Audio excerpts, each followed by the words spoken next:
In the morning. Cup of JoJo in the morning. It's me. That's right. Well, who else could it be, right? Well, could be somebody else, but hey. So, it's Cup of JoJo. Grab your favorite beverage. It's time. Yep. It's almost 10 a.m. It's 9:49 a.m. in the morning here in South Texas Central Time. Ah, man, I've been waiting for this Cup of JoJo. Uh, like I always say, I usually have it early in the morning, but Monday, Tuesdays, Thursdays, and Fridays, I gotta wait, especially when I do my Cup of JoJo. But anyway, so what's up? How y'all doing? That's the topic this morning. Just want to do something that I want to talk about y'all. You know what I mean? Every day's about y'all. I want to let y'all know that every day's about y'all. Every day, any day.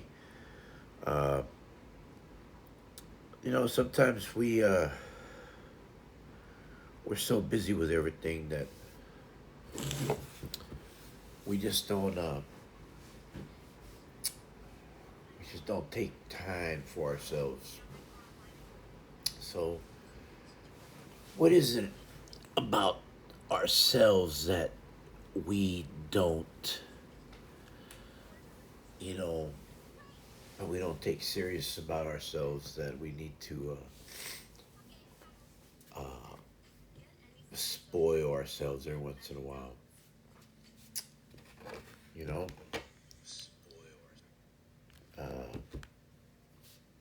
we need to do that.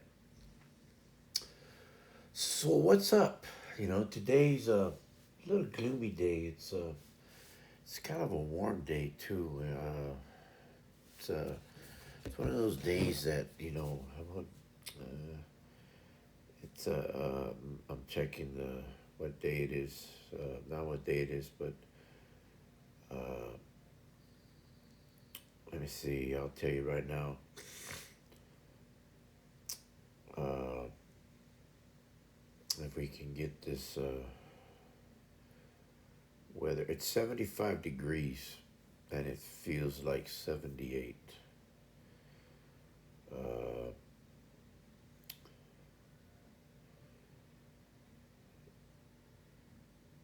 it's gonna get up to about high 80s. Uh, it's gonna be in the high 80s today. It's gonna probably feel like 90, 90 degrees, but that's because it's 19 April, Tuesday morning. But that's South Texas weather. That's how we roll down here. Uh, you know, that's uh, that's the way it goes sometimes. I went to I went to the back door. I mean, I went to the backyard. I opened the back door for a little bit. Like yesterday, I was feeling nasal when I was talking to the pool guy, to Mr. C yesterday, and it's crazy because as soon as I go outside, it's so windy out there, all that pollen, all that stuff gets you. Uh, the allergies just hits me. You got to get that my asthma, and I got to get my inhaler and pop it in, and it's just so. I love the outdoors, but the outdoors don't seem to love me. So that's what's happening this morning with me. I'd like to know what's happening with y'all. Hope everything's going good. Hope everything's going well. Hope y'all are doing well. Uh, it's a Tuesday morning. Last night we had fun. My wife and I played some Rogue. I hope y'all got to watch some of it. Uh, Pretty good time. Yeah, my wife's good at Rogue. Me, not so good. I had I had some decent games. As far as her, she always has good games. She's good at what she does. She's good at games. She picks it up pretty quick. I pick it up for a little bit. Like I said, I do some good games. Gaming is not one of my forte, as they say, but I love playing them. Don't you ever have one of those things that you enjoy doing it, you love doing it, but you're really not that great at? That's me. I love playing games. I buy games. I love Call of Duty. I have the what is that, Madden game. I mean, even though I love it, a lot of people think that I'd probably buy baseball, but I love playing baseball, but I just don't play. I never bought baseball. It seems boring to me. I did play it on the Wii. I played the Wii game that I played was home run a home run derby. Oh, I love that home run derby. My son and I used to play it all the time when he was younger. Uh, I loved it when he would win, and it was great. I love golf. I love the golf game. That was good. We played putt putt a lot. Which reminds me, another thing we did do.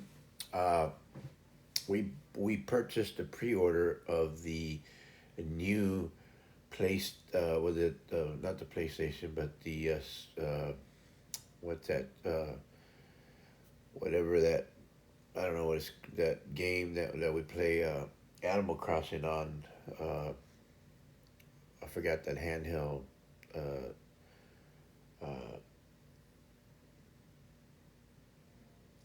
uh, play, but we a handheld game. I always forget the name of it, but it's called the Switch. Thank you, babe.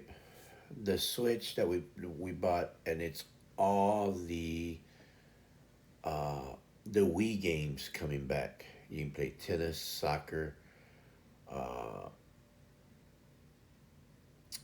badminton, bowling, golf. Just so many different games on it. It is awesome. It's a game that you can play up to, I don't know, I think 8 players. I think you play against players around the world. You can play. I mean, it is pretty cool. You can play tennis, volleyball. I mean, you can play with the handheld of the Switch. You play with them. So it's pretty cool. So it is pretty awesome, and you can buy one, and it's what's so cool is you can actually buy. Uh, it was so much fun on the Wii. Yeah, my wife is excited. We're all excited because it's something that we can do, and we can do it on the living room, and we'll. It's something that we'd have to set it up on the computer probably so we can if we wanna stream it. But I think it's something that you can bowl against people. You can bowl against anybody, and that's what's so cool. You have bowling. You have and my thing is that it's something that it's a family event that you can do, and it's pretty cool. I like it. I like the idea. And soccer is pretty cool because you put it on. It's that little thing, and you wrap it and you put it on your. You actually have the Wii controller and you put it on your thigh. You strap it on your thigh, and then you kick, and you kick the ball. And when you kick it, you're actually kicking it, and it's like you're running around kicking it on the actual field. And man, might have to buy some AstroTurf just to throw it on the living room floor and make it look live. You know what I'm saying? I mean, why not? Uh, I don't know. I mean, I'm kind of excited doing that. I mean, it's kind of uh, different thing that we can do with the family. Family night.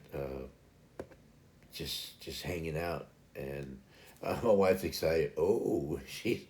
I mean, why not? I mean, do some little AstroTurf on there, throw it on, throw it down, and get a little exciting on there, and putting it down and having a good time, and just doing that, maybe to help you from slipping. Either that or buy the mats that we can get on for like we used to do on tumbling when we were in grade school. But it's exciting. I think they're selling it on 29th. It's coming out on of April. But we pre-ordered it. And we're gonna test it out, see. But it said that you can place so many people on one, so we just ordered one. So something different, something that would that we can play with. But my thing is, uh, just wanted to kind of talk to you about yourself, about so what's really going on with you. I mean, what are y'all up to? You know, how are y'all doing? I mean, how y'all doing? I mean, hey, how you doing? Hey, yo, Adrian, how you doing? The old Rocky thing. He's always asking, hey, yo, Adrian, how you doing, Adrian? That's how he got to get with Adrian. He was. I've myself personally, I've always 1975, I think, when Rocky One came out. I was very you can call me a nerd. I mean, I think I was one of those guys that I read books, quietly, secretly. I read a lot of books. I read a lot about actresses, actors that had hard times. I've always enjoyed the underdog, not just sports or anything like that, but just in their real life, where they came out on top. And I'm talking actual life, not this so-called BS reality crap that they show now, which is all drama because they want you to get caught up and people get caught up into this drama that's all fake. My wife will tell you that I can't stand that, and I don't watch that. I think that she loves it, and some of it, not all of it. She enjoys it. Well, she enjoys like people that cook, bake the cakes, and that's a lot of fun. She enjoys different things, the models and stuff like that. Okay, that's cool. There's still a lot of drama in that, but like the Bachelorette and all these dating games and all these things that have made it so far. These people that they put them out on the island. Most of these people couldn't make it 2 days in real life island. Come on, that's just anyway. But anyway, that's my opinion. Well, that's just truth. That's not just my opinion. That's just truth. Uh, my thing is that the more drama nowadays, the more people get caught up into it because that's just yeah, he isn't into. No, I can't stand reality shows. I can't stand uh, MTV. When that's another one. MTV was awesome when I was younger. When MTV came out, I remember they had uh, actual DJs, and then it was like watching. I mean, to me, it was a radio show becoming a television show because you listen to the radio and you heard these guys. Hey, how you doing? This is C101, the rock station. Bringing you live. This is ACDC, Back in Black. Blah blah blah. This is Ozzy Osbourne, Bark at the Moon.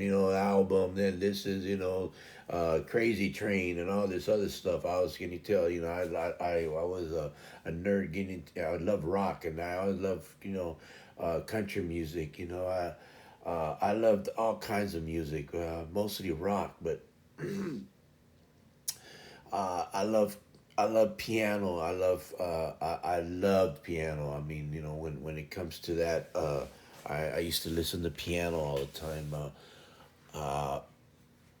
That's just me. I loved all kinds of things. I loved all kinds of music, all kinds of things. But when I saw getting back to MTV, when I saw MTV coming out for the first time, I thought, wow, my radio stations are coming live and they have DJs, and then all of a sudden, boom, it had, it became where you were able to watch, or like you watched it in your head when you were hearing the music. Now you're watching it on TV. You're watching the actual singer and he's making a video out of it, but you're listening to the song, but you're watching it. The guys would come out and, it was pretty cool because you were actually watching your radio show and you were listening to the music, and you didn't even have to watch it. You could just put on MTV and you could do your housework, you could do whatever you were doing, and you could take your TV outside and you could plug it in and you can watch MTV, and you could barbecue, you could do whatever, and you had your radio station, but it was your TV and you were watching everything, and then your buddies would come out and your friends and your family were you were cooking, you were doing, but it was the TV on, and it was pretty cool because you had all the everything. Uh, and then of course they probably started getting, you know, they had MTV Rock, MTV this, MTV that. Then they started doing their beach parties and all this other stuff, which was pretty cool at first. And then all of a sudden, everything went to crap because they started doing reality shows. I guess they got paid more money. The more money they get, the more money they want. That's just the way life is. A lot of times, money hungry people, corporations, they forget what got them to where they are, and they forget what people want. But the thing is that the more drama they put into it, the better. Uh, I think the saddest thing was when 16 and pregnant. Come on, you really I give a rat's ass about 16 and pregnant. You're pregnant at 16. Number one, you were a dumbass. Uh, you got pregnant at 16. Suck it up. You thinking I'm mean about it? Oh well, you know. I knew a lot of people that got pregnant at 16, and I also know that those people came out pretty well. I mean, their kids came out well because they sucked it up and they said I made a mistake, and I took care of my number one priority was to take care of my child. And those people finished high school, and then they went to college, and then they went, and well, maybe they didn't finish high school, but they got their GED, and then they went to college, and then, wow, they took care of their kids. Yeah, their families helped. Some families disowned them. That's kind of sad. Like I told my daughter, I said, the biggest disappointment you'll ever give me is you came out pregnant at 16. But, but, that doesn't mean I will not love you and I will not help you. That did not mean that I would disown her or anything. I just told her that I would be disappointed, but I would get over it. And I would help her, and I would do whatever it took for her to finish her school and for her to get to college and take care of her children over her child. But I wanted her to understand that as a father, that would be one of my biggest disappointments of her getting pregnant at 15, 14, 15, 16, 17 before she graduated. After she graduated, that's on her. She's an adult. Can't do nothing about that. I can't tell her. And I tell my son the same thing. Getting a girl pregnant while you're in high school, 16, 17, 18, is a big disappointment to me. But it doesn't mean I am going to disown you or I'm not going to help you. That is not what I'm saying. What I'm saying is that yes, I'm disappointed, but it doesn't mean I don't love you. It doesn't mean I'm going to disown you, and it doesn't mean that I'm not going to help you. I'm going to be there for you no matter what. I'm going to be there for both of you. I'm going to be there for all of you. If you're going to stay with her, if you're going to stay with him, if it's my daughter's already married, and my son-in-law has her 3 children. But now it's for my son. Now my son, if it happens, you know, he's only 16, but if it happens, then I would do that. Hey, how you doing, Red? What's going on? How you doing? Uh, but that's my thing. My thing is it's so much drama going on all the time, and I like, but like I said, getting back to what I was talking about, it doesn't mean that I've disowned my my my son or anything like that. But I think that was the biggest thing that I always told my daughter, uh, and my son. But anyway, getting back to the drama, that just brought me up because I remember MTV being MTV with radio and all that. But man, that was so cool back in the days. Back in the days when I actually could wake up, turn on MTV, and that was my radio. But as far as reality shows for me, I can't stand them. I won't watch them. That's no. Now, uh, there's some things that I do watch. I watch a lot of. Uh, I I'm a comedy guy. I like comedy. I love action movie with comedy in it. Some action, some comedy. I love action movies. Period. Uh, but I love comedy movies. My wife and I love her. Her what y'all call what a lot of people love. They call chick flicks. I just call them love stories. Uh, I get caught up on the Hallmark because of Christmas time. I really enjoy it. I mean, yes, I know a lot of guys. I don't watch that. I don't. I think they're good movies. The crazy part, it always ends the same. Girl hates guy, guy hates girl. Guy knows that the girl's perfect for him. Girl knows it perfect for him. They think they don't fit for each other. At the end, Santa puts them together. Blah blah blah. They fall in love. I just wish they would show a little bit of what happens to them toward the end. At least 15, 20 minutes. Show that they, have kids, whatever. You know, Come on, add a little bit more. But, as I know that's Hallmark. But it's good. It's good stories. What I've been watching a lot is a lot of Korean, uh, Japanese, Chinese. I mean, a lot of Asian movie, but a lot of it with how do you say it? They have their magical things, the dragon, the snake, the viper, they have all these little tricks that they do.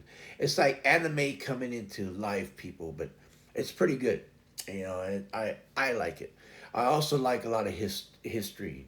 I'm a history buff, so I like a lot of historian uh, uh, uh, shows. I was watching that other day. Christian was and Itza was teaching Christian about history, and we were walking in, and they were talking about Italy, and we were talking about how I was telling them how Italy used to be known as very intelligent, very smart people, and Christian looked at me like, "Wow, Dad," I didn't.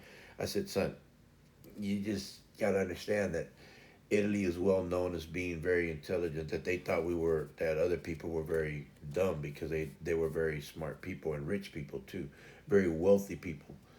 And there's just little things of that people don't understand from other countries that Americans learn from them, and we seem to not appreciate what we learn from other countries, because a lot of the stuff that we learn here in America is from other countries. We are so we kind of forget where we learn so much of our culture. A lot of our culture here in America is from other countries. We just don't want to admit it. I mean, that's just facts. I mean, if you go into history, most of Americans are from other countries. I mean, let's just face it. If you look into your family tree, we come from everybody's so, oh, I'm Irish, oh, I'm German, or a friend of mine told me one time that, well, you're an American. I said, don't tell me that I can't say I'm Spanish Indian or Mexican American, Mexican Italian. Oh yeah, but you're American. I said, where are your where's your family from? Oh, my dad's Irish. So, what's your point? You're gonna tell me that that you're just plain American. It's okay for you to tell me that I'm American, but you can't. But and you can say that you're Irish. No, don't work both ways, dude. Of course, we parted ways. I don't appreciate that, but that's another story. But still, I'm just saying we love to talk about different things, but when you know things, don't be afraid to tell people. Don't think, some people think that just because you don't say much, and I talk a lot, but there's times that I hear people talk and I just listen, you know. Oh, it's the old saying, you have one mouth, so don't, and you have two ears. So that means that God gave you the the ability to talk less and listen more. Uh, yeah, and some people always tell me, well, obviously God, obviously you didn't listen to him, you didn't learn him because you talk so much. Yeah, okay, you can say that about me. It doesn't matter to me. But there's a time that you just keep quiet and you just listen to what they say. And then when they ask you a question, you kind of tell them a little bit of history and a little bit of this, and then they just look at you like, and some will Google it up, and then they just look at me and say, "How did you know that?" I said, "Because I read or I watch, History Channel," and they kind of like, "Wow, I didn't know that." I said, "No, you didn't." I said, "Before you say anything, And then there's times that they tell me, I say, "I don't know. I don't know about that, but I'll be sure to look it up." Uh, I don't know everything. There's things that I probably remember and I don't remember because. And Christian is like that. Christian is a guy, Anita will tell you, Christian is a person that I think while she's teaching him, she kind of she gets surprised that he knows so much. And I tell her, I said, why would you be surprised? He's always Googling stuff. He's always listening, or he's reading, or he's YouTubing, or he's doing things that most kids don't even think about doing. That's why he was a straight A student, and he is a straight A student here. That he's homeschooled, but when he was in high school, he was honor student. He was top student. When he took the that test or whatever they call it, he was top 2% in the nation, and teachers loved it. And they always told us that he was a very smart kid, and we were like, well, yeah, well, we preach academics to him because we think academics is the number one thing, you know, so he could go to college and so he could get, before sports. Sports is not number one for us. It's academics and then sports. That's just the way it goes in this house. Has always been in my house and my dad's house. Sports was not even number two. It just didn't work that way. My dad hated us to play sports because he thought it took away from the the from the time for us to study. And I'll be honest, I was lazy. I probably could have been better in high school, but I passed. I did good, but you know, I told Christian, I said I could have done better, but I was blessed because I could study and I could remember things. Not as much as I do, not as well as I do now because now I mean I don't remember a lot of things. I don't remember some things I just forget.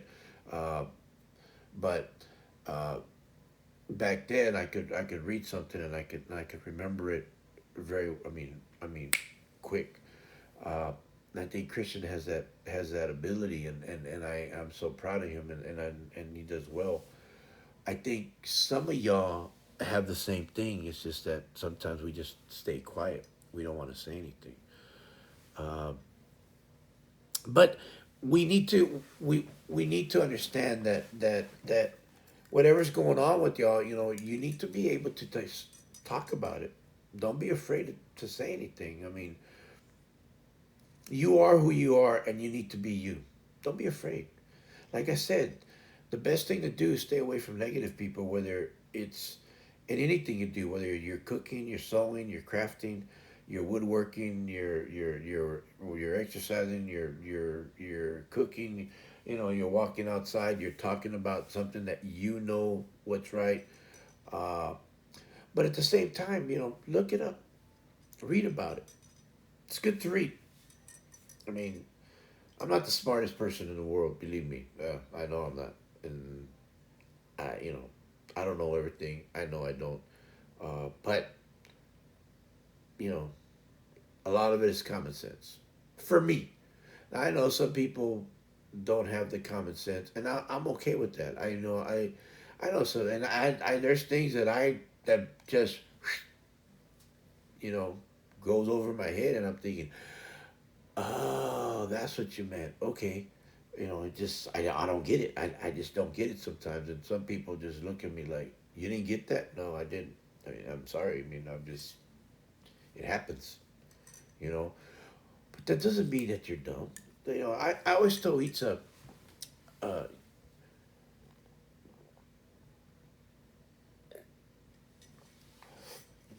I always tell Itza this, and I always tell my son this. I said, me not having common sense, yeah, and and and and I always tell her, I said, well, it just depends on what you look at it. Itza always telling me, I'm not smart. I'm like, yeah, you are.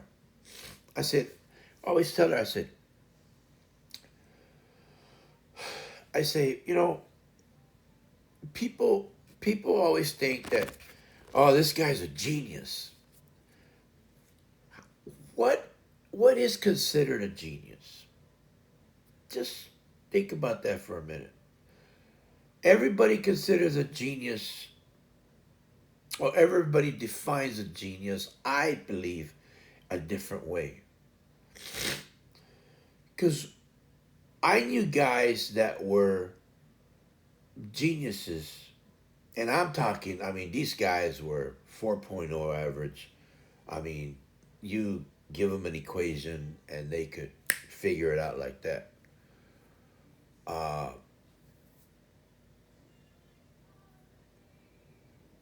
but you gave them, but you give them an example of a baseball play. A guy's at first base and there's nobody out, and you hit the ball to third base. Where do you throw the ball? And they have no clue. My question is, if you're a genius, you know exactly what to do.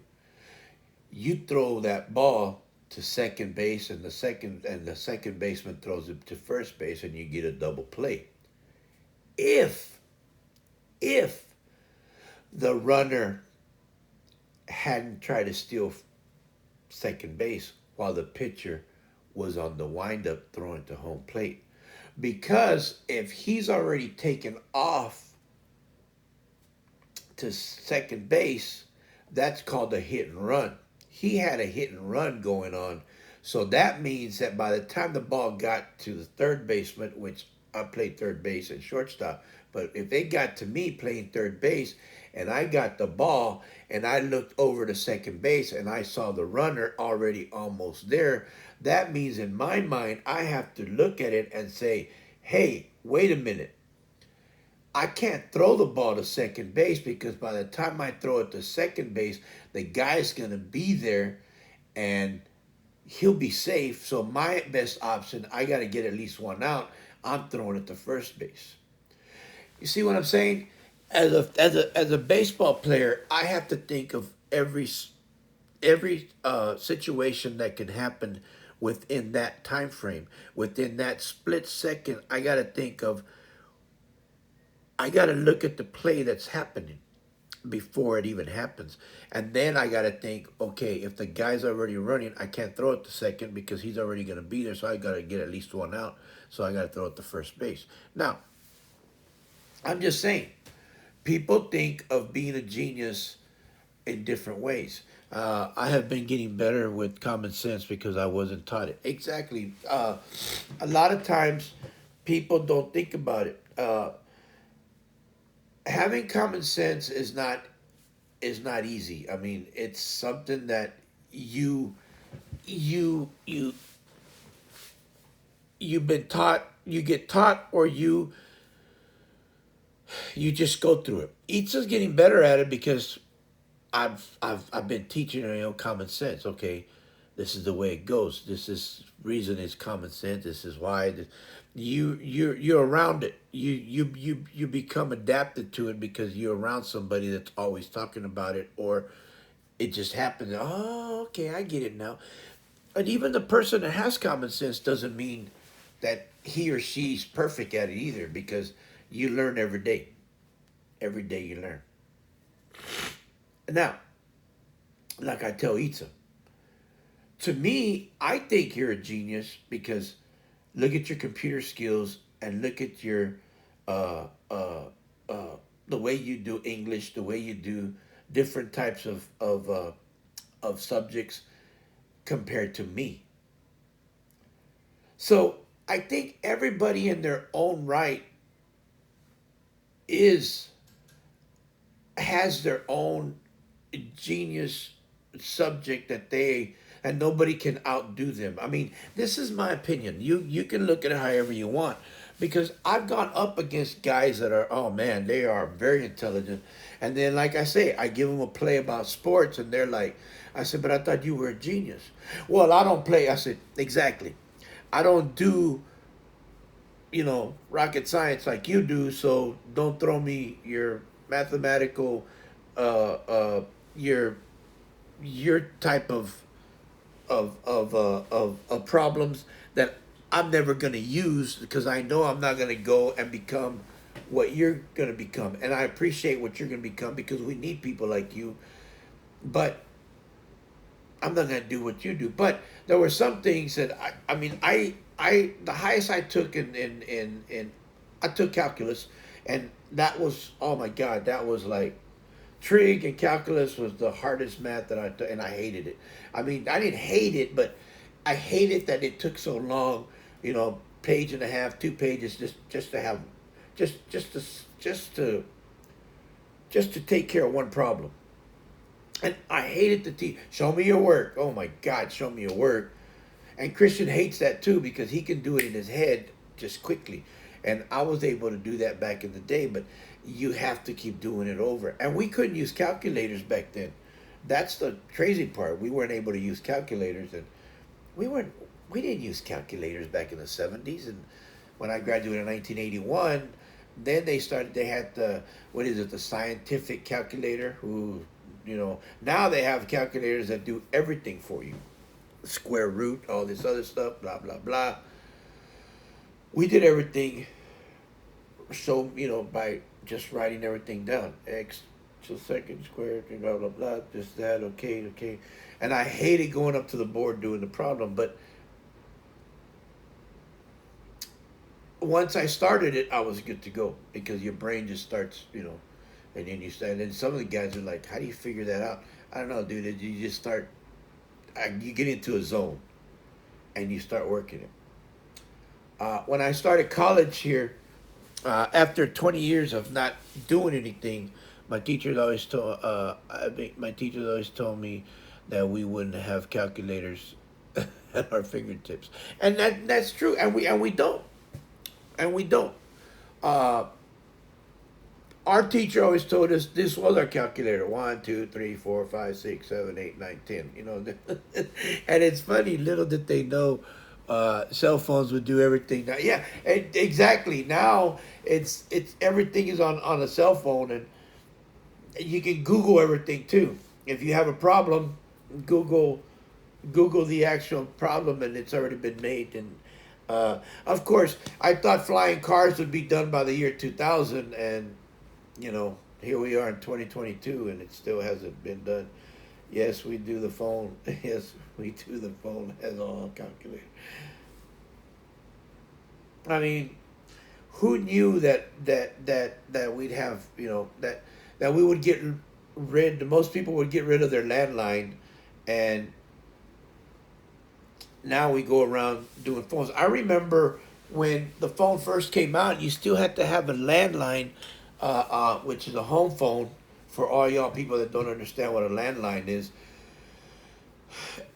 we still had to have a landline if you were going, if you were applying for a job. When and all this, they didn't want you to use your cell phone as a home phone. And now they just say, just give me your phone number, because they know everybody has a cell phone. That's just the way they're gonna get in touch with you now. It doesn't matter. You know, it's amazing how cell phones are everything now. I mean, they're walking encyclopedias. They're to walking information for everything. A cell phones is of course obviously a phone, calculator, encyclopedia, a TV. It's everything, everything you need. As long as you can pay for your cell phone, you have everything you need as far as for enjoyment. It's an entertainment center. I mean, you don't need anything else for it. That's what's so cool about cell phones. I mean, I told Itza, a camera, a camera, yeah, it's a camera, uh, and you can store it in the cloud because you can do it whatever, however you want. I mean, a radio, you got your music, uh, so you can have you have everything on there, man. I mean, what else do you want? Uh, I always joke with Itza, we always joke around because I always tell her, I said, yeah, I guess I could leave for a month and I'd go live over there in Port Mansfield under a bridge or something. Just take a couple fishing rods and some matches so I can make a fire, and just take my cell phone, and I got everything there. You can pay the bills here, and I'll just stay over there for a while. I said, oh yeah, I'll have to come over here at least once a month so you can take care of all my medications, and I'll just take them, and. And she just starts laughing. She goes, "Oh my God, babe!" I said, "Well, think about it. It's all I need. I just watch. Just gotta take my truck, sleep in my truck, take my little barbecue pit. I'll be good to go." And she just like, "Oh my God, you're a trip." I said, "Well, but it's just to try to make a point that you can live with just your phone as long as I get service, and I do get service. So over there." And it's weird that I used to be able to go when I went to Port Mansfield, which is about 35, 40 minutes away from here. Wasn't able to get cell phone on there. Now we're able to get cell phone because they finally took care of it. And I have been with this company. They've changed names for like four times. Uh, I've been with this company, with our cell phone company uh, since the '90s. I've had this phone number since 1990. I don't know, since the first time I got a cell phone. Um, and I love my number because it's so easy. And then when I met Itza, she was with their dad's plan, and her dad was like, "Well, I don't like that company." I said, "Well, you're not the one paying for it, so it don't matter. You can take Itza off your plan. Itza's coming to my plan." Of course, we got Christian a phone when we became, I think, in seventh grade, eighth grade, I think, seventh grade, I think. So because he was walking home from school, I think yeah, seventh grade, sixth and seventh, no, seventh grade, I think, right, babe? Anyway, so we got him a phone, and we put it on the plan. So you know, it's been like that, and I mean, it's just one of those things that everything seventh grade, yeah. So he's had that phone for a while, and the only thing he's on, and he loves it. I mean, he likes it. 7G, okay. But I mean, coming back to common sense, I think we all have the we all have it at some source of common sense, or I think we all have some source of genius in us. And I don't mean like, oh man, you're smarter than, no. I relax. I'm not saying we're all, scientific, we're all brilliant, Dr. Evil, genius stuff and all that. So relax, people. What I'm saying is that I always tell Ita, I said, when we had the shop and we were hiring people, I always hired people that were had strong strengths. I was an outside salesman, and I knew what was going on in the inside. I knew how to silk screen. I knew how to do. Uh, Obviously, we knew how to do the art. We knew how to do. We knew how to work with the computers. How to make the art and how to design. How to take it out. How to do the silk screening. How to put it on the screen itself. Itza was the strongest of all of us that were there. Uh, Danny was very well known of fishing. Mike was very well known of fishing too. What type of lures? What type of lures that we can use? Danny was well known of fishing rods. Uh, So we had strengths in the sales department and indoor and outdoor sales. So we were doing pretty well on that end, right? I knew the baits. Danny knew the actual mullet, the actual bait, whether live bait or dead bait. I mean, so we knew what was going on. We knew what type of bait caught what type of bait was good for alligator gar, what type of bait was good for red, for snapper, for whatever. Is squid. When was squid season? When was good time? How much bait we needed? How much everything? So we kind of knew. We kind of had the people and the strength of the different departments of what we had. Uh, Danny also helped me out with the shirts. Had another Danny to help me out with the shirts. So we had our people that helped us out with everything that we did. Uh, Along the way, these guys went off and did their own thing. One of the Dannies has his own company now. He's doing top water fishing lures now. He has his own company. Uh, I am so happy for him. I'm glad he's blessed. He just started his own company. He just became legit. He incorporated his company. I am so happy for him. I'm glad that he's doing well. Uh, his top lures, he makes his own. He spray paints his own. He does everything. Uh, but they're the hard type top lures uh, for saltwater. He does it real well. He does great job on it. He does it by himself. And he's also a an instructor for welding. So he teaches at a college. So he works hard. Uh, but I'm very excited for him, and I hope he does well. I hope he does. He has a boat. He takes me fishing. I've gone fishing with him a lot. Uh, he's waiting for me to get my knee better so we can go fishing out there. So I'm excited for that. But uh, I just wish him well. I wish him all the prosperity and all the best business that he can get, because I know how it is to have your own business. It's not easy, and I hope that he does well. But it's exciting to see somebody that has helped you out in your business to create his own business, and he started working hard. He called me, asked me some few questions a while back, a few months ago. What do I do for this and this, and it was exciting for me to help him. To give him a few tips of what I knew, and you know, I'm glad he did well, and I'm just super proud of him. I'm just hope that everything he wants he gets, because I think that he can do better than what he's doing now, because I think he's on the right track to do whatever he can do with it.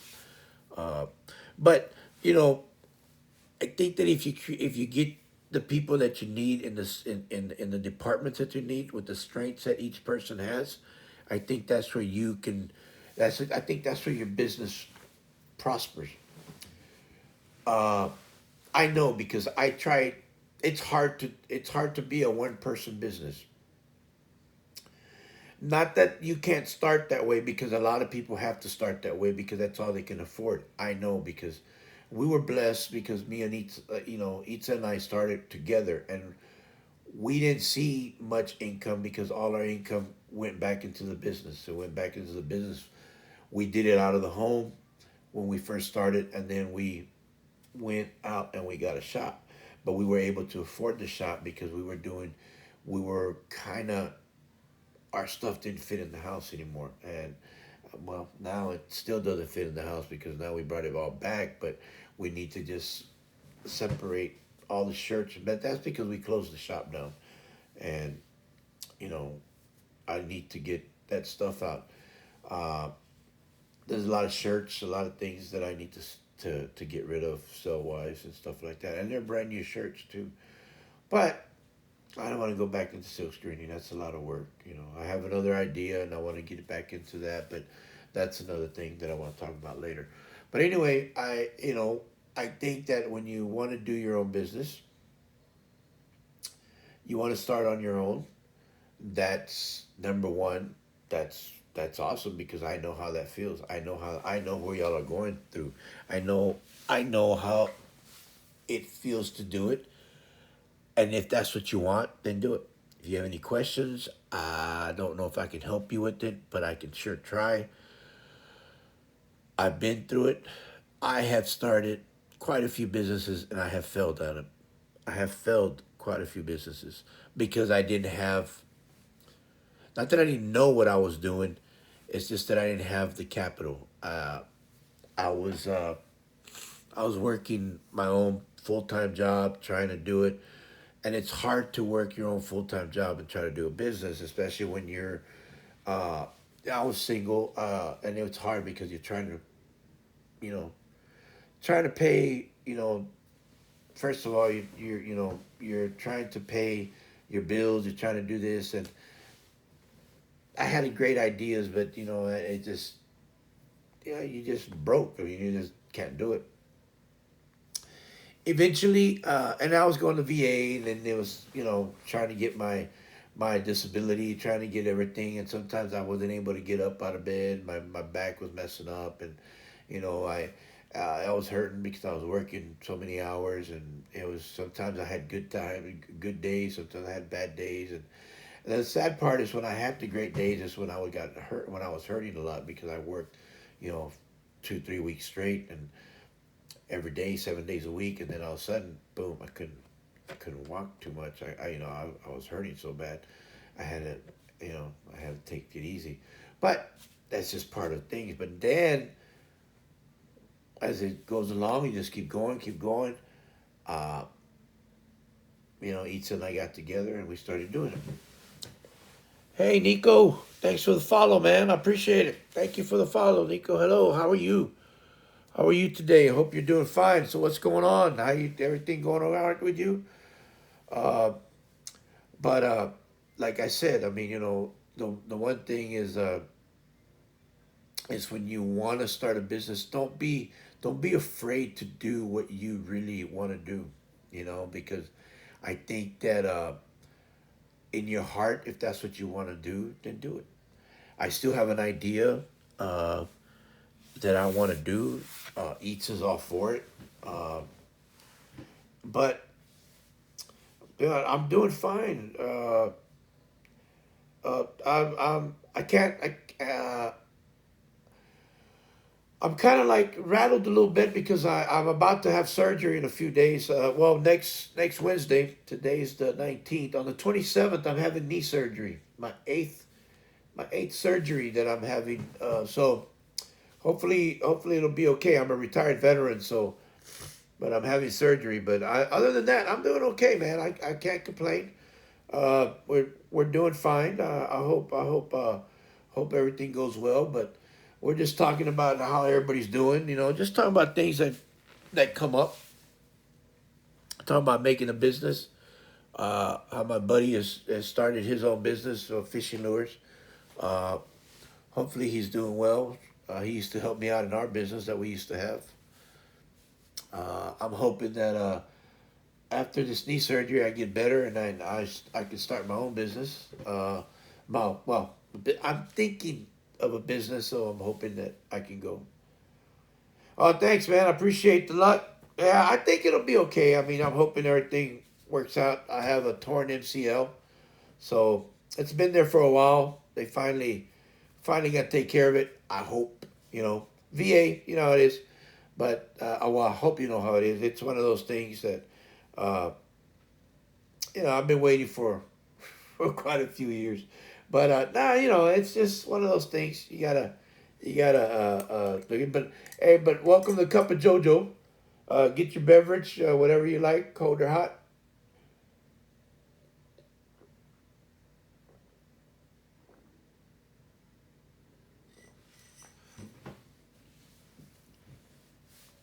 But I mean, everything as far as a business goes. I think number one thing for a business is that you got to understand what you're going into. A lot of people go into a business thinking that right away you're just going to work 8 hours a day or 6 hours. No, no, it doesn't work that way. In a business, I probably work 12, 14 hours a day. And sometimes you think you're the boss.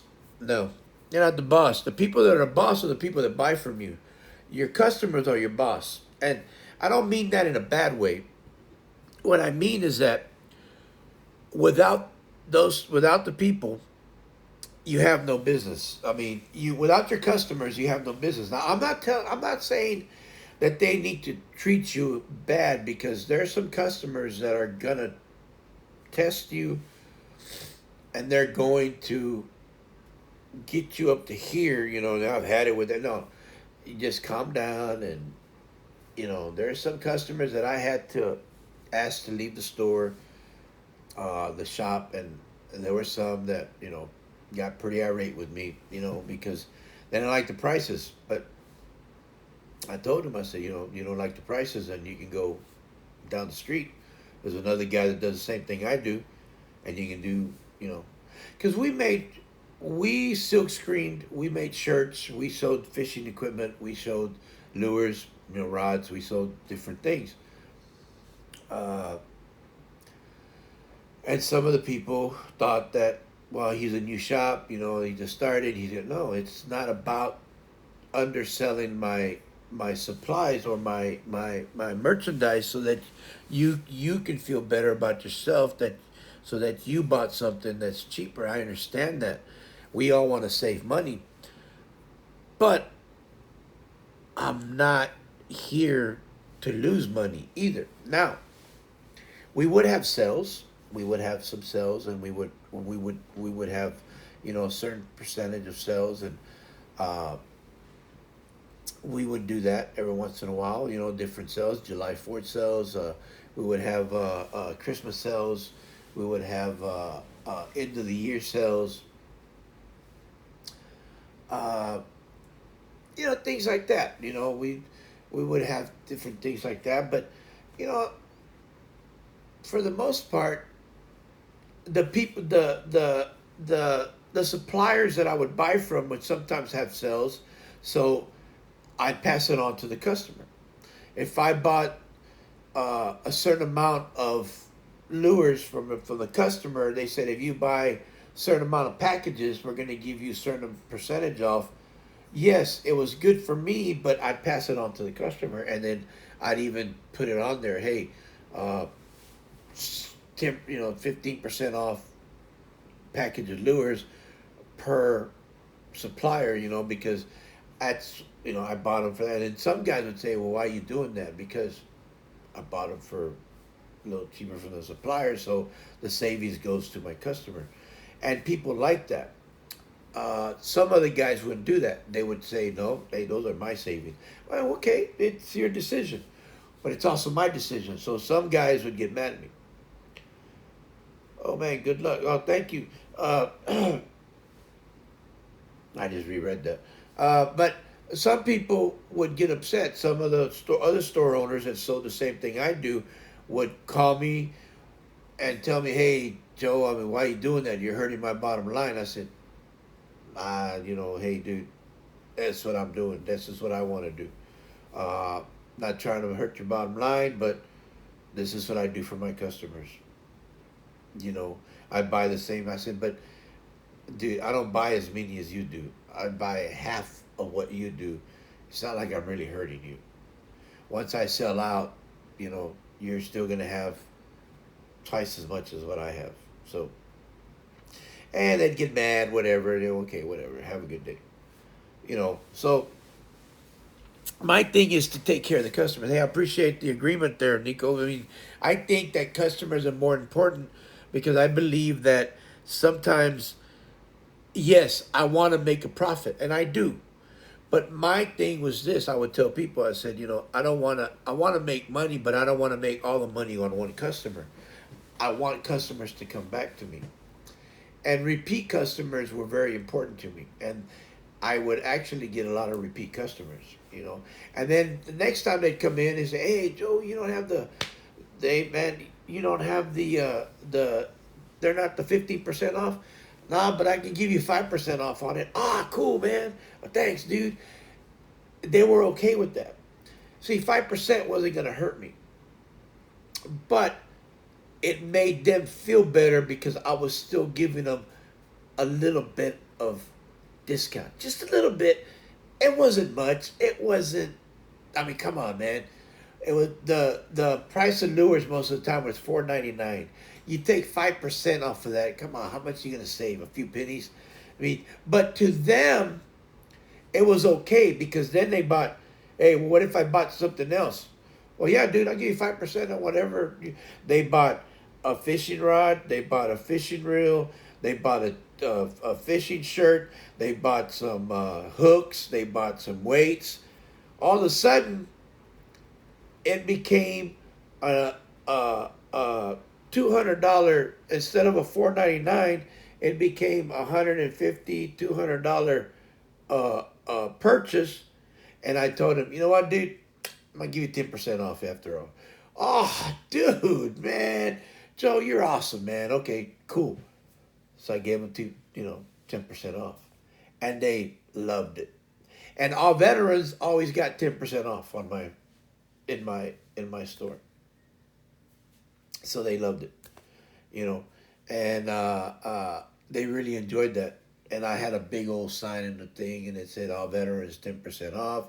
Uh, they I got so many veterans coming in, and and then I always said the veteran operated establishment.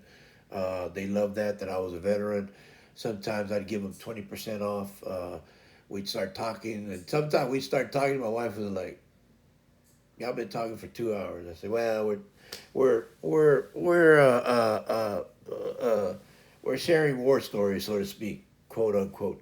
We're just talking about old times, whatever. And, oh yeah, I was stationed here. I was stationed there. We were talking about this and that, and we were just BSing about different things and what we did in basic training or whatever. Where we were stationed at, and yeah, we were in Fort Bragg. Yeah, we were in Fort Leonard Wood. Yeah, I was in New York. I was there. I was whatever Germany, whatever. But it was talking to people. But bottom line is, starting your own business is not easy, but at the same time, talking to people and being helpful to people. Now, people buy from a company because they're well known, and I understand that. But from a what we call a mom and pop store, which is locally owned, or a startup company, people buy from friends. Okay, you become their friend, but people buy from when you're when you're when you listen to them and when you talk to them, people will come back to you. Oh, they're gonna go shop at the other guys because the other guys have more stuff to offer. And You got to be okay with that, you know. And and it's right. They sure do. And the thing is that people will always buy from you, and they buy from your friend. They buy because they want to talk to you. And some guys would just come in and just talk. They wouldn't buy anything, and I was okay with that. You know why? Because they just wanted to talk. And there was times when the store was slow, and I would just sit down with them and, hey, you want some coffee? Yeah, man, you got coffee? Yeah, I got coffee. I got. You can have hot chocolate. You can have a water. You can have soda. You can have whatever you. Oh, really? Yeah, dude, go ahead. And I had them for free. They could drink whatever they wanted, but and it's funny because it's cup of JoJo. I would just say, hey, especially veterans, hey, you want a cup of Joe? Yeah, dude. Drink coffee with them, talk to them, just drink, and we talk about everything under the sun. Hey, I'll be right back, man. We got a customer. Yeah, yeah, yeah, yeah. No problem. They talk, and some of them was it was so funny. Some of them would even say, "Hey, man, have you seen this? Have you seen this cap? This is a nice cap. I own this cap. I own that cap." They'd start selling for you. Ah, Red. Thank you, thank you, thank you, Red. I appreciate that, man. I tell you, you are the bomb, girl, man. How many is that? One, two. My God, how many is that? 35 bits. Golly, Red. Thank you, thank you, thank you, Red. Love you, girl. Oh my God, 35 bits. I tell you, thank you, Red. Thank you. But some of these veterans and some of these guys and girls that would come in and talk to me, uh, they would come in and they would talk to a they would just sit down, and some of them, like I said, they would even sell for me. They would talk to the customer. Oh, did you see this shirt? Did you see this? Did you see that? And I would laugh. I said, "What are you doing?" "Oh, well, I'm just trying to help you, man." They do. Oh, okay. I would just laugh at. I said, "Man," and then some of them, they just like it was funny because some would tell me, "Hey." I had one guy. I had a couple of guys, but I had one guy that would call me, and he was Anthony. He was the coolest guy. This guy had earrings from here to here, from here to here. He had tats. I mean, this guy was full of tattoos, and I always thought, man, I love your ink. I love, man, it's cool. He'd pick up his shirt. He had ink all over him. He had a beautiful daughter. She'd bring her in. He goes, hey, I have my daughter this weekend, man. I want to take her fishing. And she was probably about 6 years old, and she'd come in. Hey, Mr. Joe, how you doing? Hey, girl, how you doing?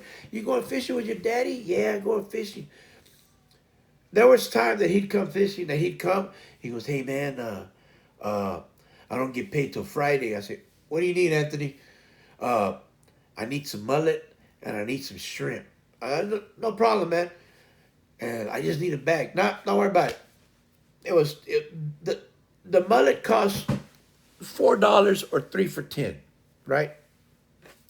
And he needed a box of shrimp. The shrimp was the same price.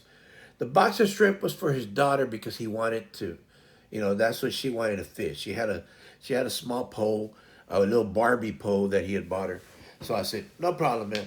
I'd give her. I said, this is for you. Don't let your daddy use this shrimp, all right? Okay, Mr. Joe. And she started laughing. And anyway, so Anthony would come in. I'd give him the shrimp. He goes, hey, man, on Friday, I'll come back and I'll pay you for this, all right? And I said, don't worry about the box of shrimp. That's on me. That's for your girl, okay? Her name was Valerie. I said, this is for Valerie. I said, Joe, you're right. No, don't worry about it, Anthony. So he'd come. On Friday, he'd come. And on Friday, this is the following Friday because he'd have her on Friday, Saturday, and Sunday. So that Friday, he got paid every 2 weeks. And the crazy part, he was a IC man. He fixed computers for a doctor. And if you looked at this guy, people would say, who would hire him? But he was like, the dude was You want to call somebody a genius? This guy, he'd fix your computer. I mean, anytime if our computer was messed up, Itza would fix it. But he could talk computers, and he always tell me anytime anything ever happens to your computer, let me know, and I'll fix it. He had that real, you know, and he was just awesome. But anyway, he'd come in the following Friday and he'd go gar fishing by himself. He wouldn't take his daughter gar fishing, but he'd go gar fishing by himself. And he'd come in Friday, and he'd call me, and he'd go, "Hey Joe, I need 3 packs. I need three mullet. I need some squid. He'd pay me the $10 that he owed me, and then he'd pay me another. He'd buy another $30. He'd buy $40 worth of bait because he was gonna go fishing Friday, Saturday, and Sunday, and that way he'd go overnight. He had his own little place, and he'd go fishing, and that dude, during the weekday he'd call me up. The crazy part, he'd call me up. He goes, "Hey man, uh, I'm not gonna be able to make it before you leave. Are you leaving?" I said, "I'm about to go." "Hey man, can you get me 3 packs and I'll go by uh, tomorrow?" I'd leave him. There was a.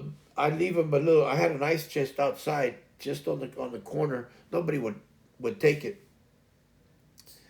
and I'd leave him 3 frozen packs of bait outside on the corner in the back, and he'd come later on that night and pick it up and go fishing.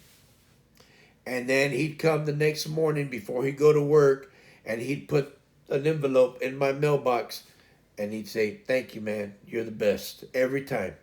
And he'd give me the money for it. And this guy would come and he'd buy bait from me almost every other day. And then his little girl would come. They'd go fishing. I mean, there was times that he'd take her. He wouldn't. He'd tell me, "Hey, I'm gonna have my little girl this weekend, so I'm gonna take her to Peter Piper, or I'm taking her to go eat over here. I'm gonna have her, go with their friends are coming over. Blah blah blah. All this good stuff." He was a great dad with her. Uh, but I'm telling you, he was one of those customers that I just had a good time with her. And Itza would see him, and she'd, "Hey, Miss Itza, how you doing?" And he'd talk to her. And nicest guy. But if some people would have seen him, they'd probably freak out on him, and that was a shame because he was one of the nicest guys you'd ever talk to. Just because of all the ink and the earrings coming down here, he had the beard. He had that long beard, that long, nice beard. I mean, he just had it nice and clean, and I mean, the dude was just. I mean, people he goes, "I know I'm a scary looking dude." I said, I don't know. You look okay to me, man. He goes, "You all right, Joe? You all right?" I said, "Yeah, yeah, whatever." And we start laughing and joking around, and yeah, he was really nice. He was a really cool guy. He was cool, but he was smart. The dude was awesome. My machine didn't work one time. My uh, register. Dude just went in there, did a few things. Okay. I said, "What happened to it?" "Oh, I got stuck on this and that. Don't worry about it. I've worked on these before." I said, "Well, it's an older. It's not an old machine, dude. You just got to do a little trick here and there. And all right, you're good to go." I said, "Then I didn't mess up anything. You just have to Z it out and all this other stuff." And I'm like, "Oh, okay. You good to go." I was like, "Dang, dude, everything." I said, "Yeah, don't worry about it. Everything's fine." I said, "When you at the end of the day, just Z it out and everything will be all right. Tomorrow morning, starts all over again for the day." "Oh, okay, cool." I said, "Oh, you anything?" I said, "Nah, don't worry about it, man. Everything you do for me, don't worry about it." And he he was a trip. That boy, oh my God. And I said, "Why don't you buy yourself a truck?" I said, "Nah, my car's fine." He'd have his car, and he had 3, 4 poles sticking out of the back window, uh, where he put his fishing poles, and he'd take off fishing. He loved fishing, man. That boy would fish. But I'm just trying to get to you that you'll get customers that, as a mom and pops, you'll get customers that will help you, and it will do almost anything for you to succeed. And sure, they'll go elsewhere. Don't get me wrong, because they know that you they have things over there that you may not have. But they won't leave you. They won't abandon you because they know as an owner that you're doing almost anything that you can do to help them out. And you're trying your best to be a good owner, a good shop owner, a good, you know, toward every customer. And we were always working hard. Now, coming back to hiring people to be, if you're going to hire people, would learn, you're going to learn your departments of what, if you're going to have our, we had different departments, you know, like us, we had fishing gear, we had silk screen, we had t-shirts, we had bait. So we had different types of things, you know. We had decals. Uh, we did we did photography, uh, and we did design. Of course, Ita took care of a lot of the most of the designs. A lot. We had a girl that helped her do designs, uh, but they too tackled that a lot. I helped on some of it, but I was busy with the sales. I was busy with the silk screening, uh, the heat press. I was doing a lot of the back in the back. I was a lot of times I'd go in at 4 o'clock in the morning just so I can. It was quiet. Nobody was there, so I did a lot. Especially when I had a 300-400 shirt order, that's when I was doing everything on my own. So it was tough. That's when Danny would come in sometimes, and he'd help me out, and we tackle it. A lot of times we tackle it on a Saturday night. Both Danny's and myself, Mike would be there too, and we would tackle everything together. Boom, get it out of the way. Uh, but we'd stay there till about 1, 2 o'clock in the morning doing stuff like that. Uh, that's the kind of people you would need, because they understood. Hey, it's got to get done. We had shows to go to. We had a boat show to go to sometimes. That was starting on Thursday, Friday, Saturday, and Sunday. Those were good to go to because they brought in a lot of they brought in some money, but they brought in a lot of new customers that would come in from a surrounding area. Uh, that was okay. We had the Hunter Expo that went there. We had different little small shows around the area that we went to. But it was a lot. It was a lot of work. Like we had to, pile up the truck, and but the good thing was that on Sunday we had a lot of empty crates, which meant that we sold a lot of the shirts and uh, rods and reels and whatever we had. We sold, which is good for us. It's great. Leaders, hooks, all that good stuff. So we sold all that stuff. So uh, that was a positive aspect. The negative aspect was loading and unloading, setting up your booth, getting all that done, and oh my God, it was woo, it was a lot of work. And the thing is that going over there, Itza and Christian were with me. We had the other guys with me helping us out. Oh man, it was tough. Uh, uh, uh, we met a cowboy fan where Christian took a picture with him, uh, uh, and well, we all took a picture with him, and he plays with the Cowboys, and he was there. I met one of my older Cowboys, uh, bought the helmet from him. He was a cowboy back in the '70s with them, and he signed the helmet. It was great. It was great meeting him. It's pretty cool. I mean, but uh, it was a lot of work. Like Ita said, it was a lot of work. I mean, but it was worth it because we made decent. We made decent. It made made our it sometimes made our goal of the month just on those 3 days. But at the same time, then we would it would a lot of people would buy a lot of stuff from us, and then we got a lot of new customers. So that was good, and we got orders too. That they wanted these shirts, they wanted this, they wanted that. I would get orders, so I would write down, and then I would tell them how long it would take for those orders to make and stuff like that. So it was good uh, to do that. We wanted to go to different areas like Corpus and Houston and stuff like that, but then uh, that got to be way too much. We started my back started messing up. That's when I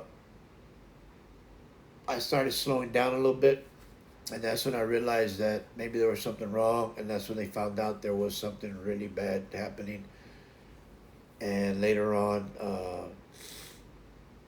few years passed, and then in 2017, and well, we closed down in 2016, August of 2016, we closed it, and in 2017 January, a few months later, I had back surgery, and we never opened it again, and we had that open since 2004, and we closed it in 2017. I mean, in 2016. But we had our good run there. We had a real good run. We started at the house, and we closed it at the shop. And I miss it at some points, but with everything happened from 2017 to now, going on my eighth surgery, I think it was a good time that we closed it, because I don't know what would I have done if I kept having surgery. But now, hopefully, this will I think the idea I have now is it'll be from home. It's gonna be from home because uh, that's the only thing. Well, for now, it's the only thing that can work from home. Uh, and I want to do this, and I think I just want to take them on the road. I want to do shows in all different parts of the country, because it's something that I know that people can use. The people that I'm targeting, I know it can be used everywhere, but it's something that I know that can be done. But it's still still in the work progress process. See what's going to happen with Itza, and hopefully that'll work out with her. So uh, Ren knows what I'm talking about. So we want to go with that with her and Itza to see if that works out with them. And if it does, well, then I wanna get to work on what my idea and see if it works out. But other than that, I think if everything, and like I said, what how are y'all doing, and y'all need to let me know, if y'all are doing okay and what's up, because I want to know. I want to know if y'all have any ideas, because like I said, I don't know if I can help you out, but I can sure try. I think that y'all, I think we all have the ability to do something for ourselves, and I think we can work it out. I think if we work hard for each other, if we help each other out, I mean, and I'm one to like to see people succeed. I think that the more people that succeed, the better we are in life. I think, at least that's my opinion. I think if more people succeed, the better we are in life. I really believe that. I think that should be on a shirt. I think everybody should wear that. Uh, the only reason I say that, I think, is because so many people want to see people fail, and I don't think that's right. I'm just saying. I think that we should all succeed. Uh, I think there's enough for everybody to go around. Now, keep in mind that when you do have a business, there's going to be a lot of jealousy around. Uh, a lot, because I I saw that firsthand. but I just ignored it, and I just kept trucking. I just kept moving forward, and you got to be able to do that. Yes, there's going to be different things that's going to come at your way. There's no, like I talked about yesterday about obstacles. There's always going to be obstacles in anything and everything you do. Uh, every day there's obstacles. Every single day there's obstacles in everything you do. Uh, Red said something yesterday how when we have goals, but there's thousands of things in between trying to get to that goal. Those are just obstacles, whether they're small or big. It's still obstacles, and there's obstacles every day, whether it's toward a goal or toward uh, uh, cleaning your kitchen or cooking or uh, uh, how many times have you said I got to go do this, and then all of a sudden you're heading toward there and you take that little left turn or you take that little right turn or you're moving that way, then you come back, you make a U-turn and you got to do something else because and then you say what was I doing? Oh, then you go straight to it and you're going, oh yeah, I was supposed to do this like an hour ago. That just happens all the time. But that's life. It's called life, uh, and it's okay. It's okay to go through that. So don't feel bad. I don't. I don't. You got to be able to just work with it, whether we want to or not. We have to work with it. Is it easy? Nah. I always say that. No, nah. It's not easy. Never easy. What I always say, anything worth having is never easy. You know, our lifestyle when we had the shop was not easy. It was not easy. Had our ups and downs, uh, but it was exciting. It was prosperous for us at times, and then sometimes we just waited it out. Uh, but I did have some good times off, and we did have where we took some time off and went on vacation, and then we came back, and you know, but yeah, it was fun having it. It was a lot of fun. We had a lot of fun having it. God, it was fun having it. It was frustrating at times, but we just kept doing it. We just kept on trucking and kept on working at it, and then I think y'all have to keep on working on whatever you do. It doesn't matter whether it's a business or not. You just got to keep on working through whatever you're going through. You got to stay positive. I think we all have to stay positive in what we do. Uh, I try to. I mean, sometimes it's hard, and I understand that. For the most part, I think I'm pretty positive. I mean, sometimes I don't, but I think for the most part, I think I am. I mean, I try to be. I don't know. I mean, but just think about it. You know,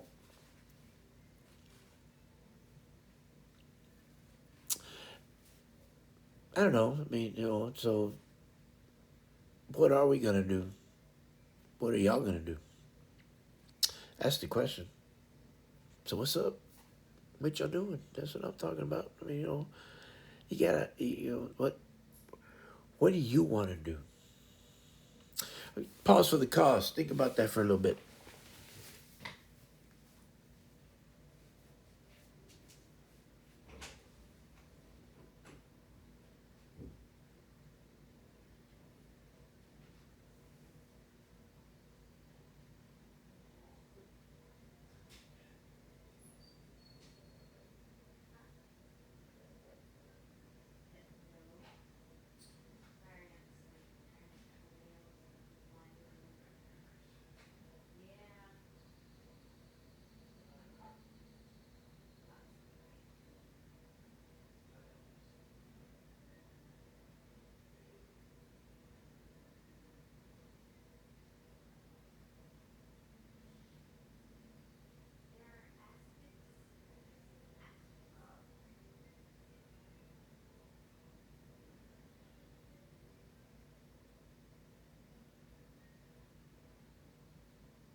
Okay. All right, and I'm back. Alrighty. So, sorry about that. Almost dropped the. All right. So,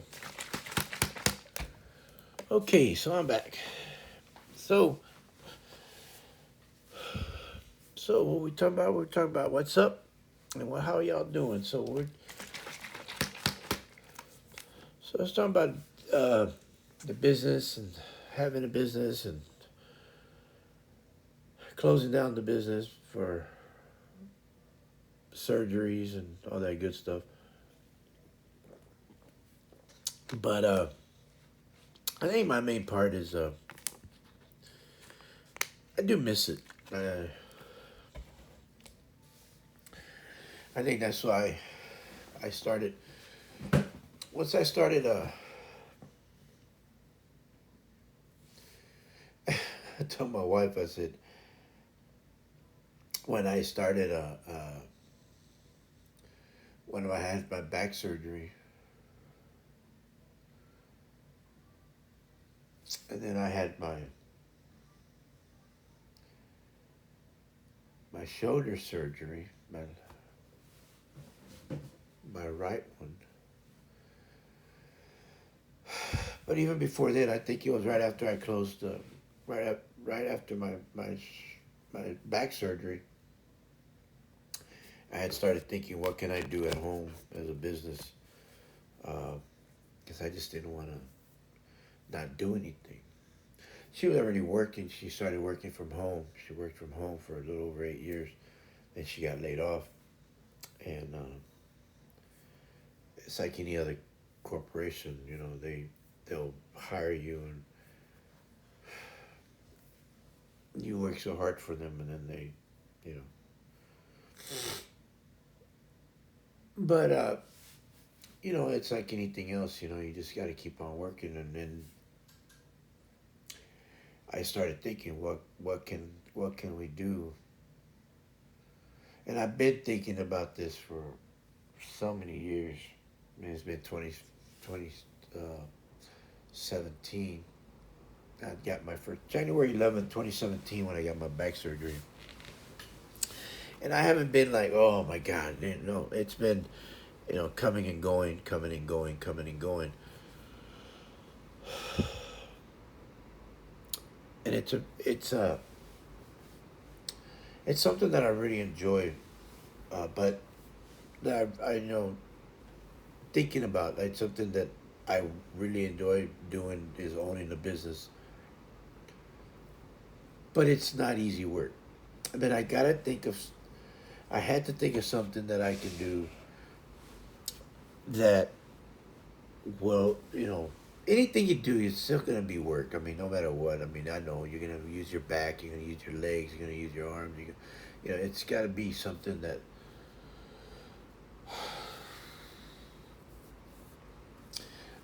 for me, it had to be something that I can do at home, right? I can at least start at home, and I can be doing that. And maybe I can sell online, uh, and make it easier for myself. Uh, Only because of all the things that I've gone through. Oh, excuse me. And I think that's the hardest thing. So when you do start a business, you got to think, you got to be realistic, and you got to think of the future. What is this what you really want? And you got to be able to say, I'm going to get up every day and do this. If it works out until I retire from it,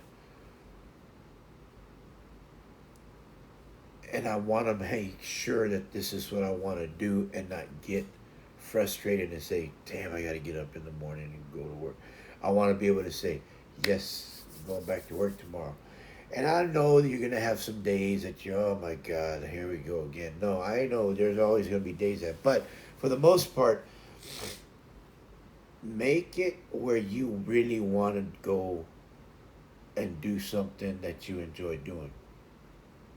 So if you're gonna start a business, make it fun. Make it. I mean, and I don't mean fun. You're gonna la la la. No, make it where you understand that this is something you want to do. This is something that you enjoy doing and you love doing.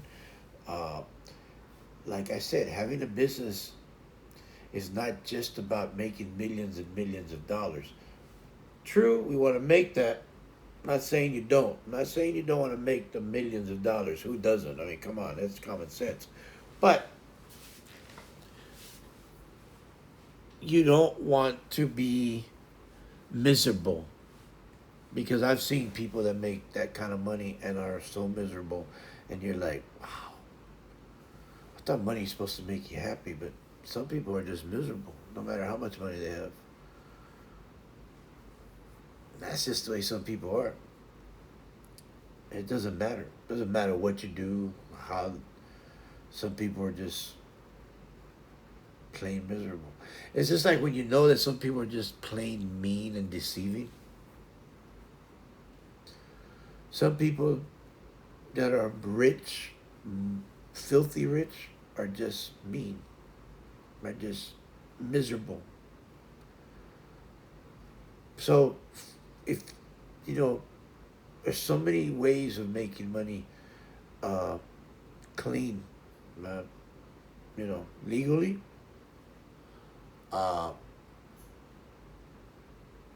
just find your niche, find what you want to do, and make sure that if it does work out, that's what you want to do for a long, long time.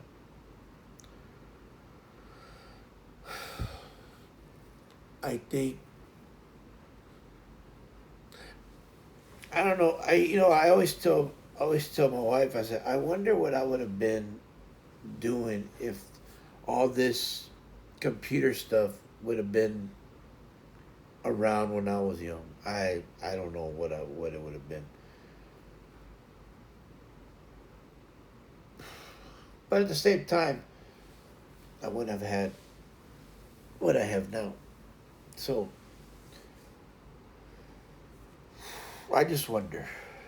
Anybody can wonder about it, but I'm not saying I want to change it. I just said I just wonder. I mean, I love what I have.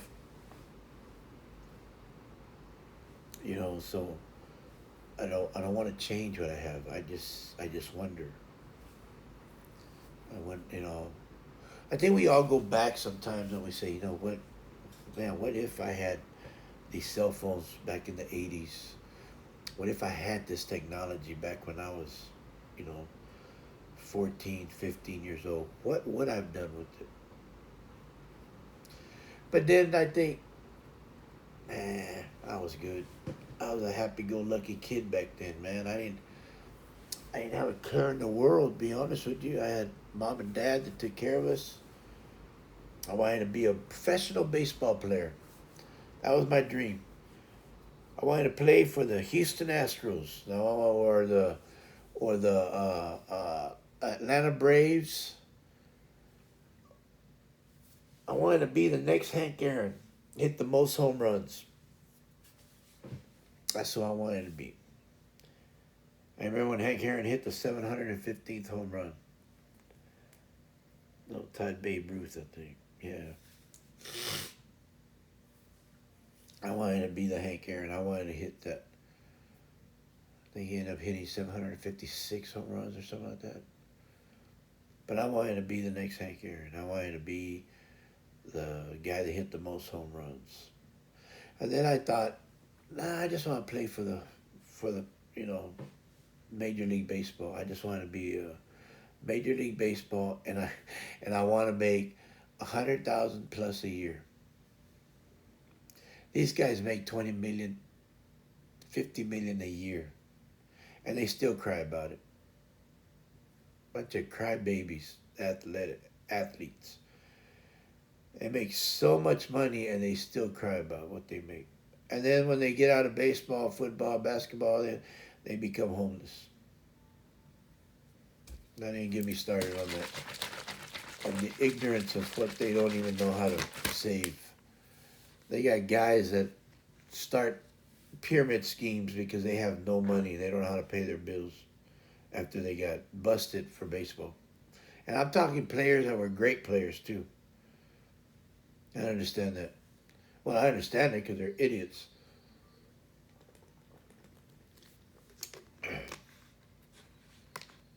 Anyway, but then you got a lot of them. Don't get me wrong. You got a lot of them that started their own business. A lot of them that have invested their money in the businesses that make that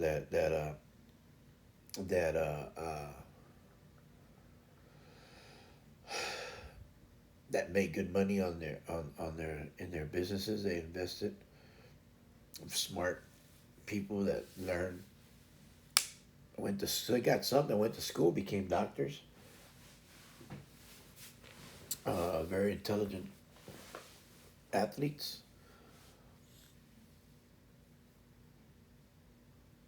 I just don't understand the ones that make millions of dollars a year. And I don't know. It doesn't make sense. But they buy $5 million houses, $250,000 cars, and then they get out of the sport, and they forget that they got to pay taxes on all their you know on their house, and they don't have the money for it. They lose it, and they go broke. I don't know. Anyway, but making a business is something that if you want to do, go do it. Don't be scared. I mean, it's scary, yeah, but don't let it stop you. But make sure that you're ready for it too. Don't just I'm not telling you just jump in there but you know get some support. And husbands, support your wife, and wives, support your husbands. But make sure that both of you are in it 100%, backing each other up and making sure that hey, go for it.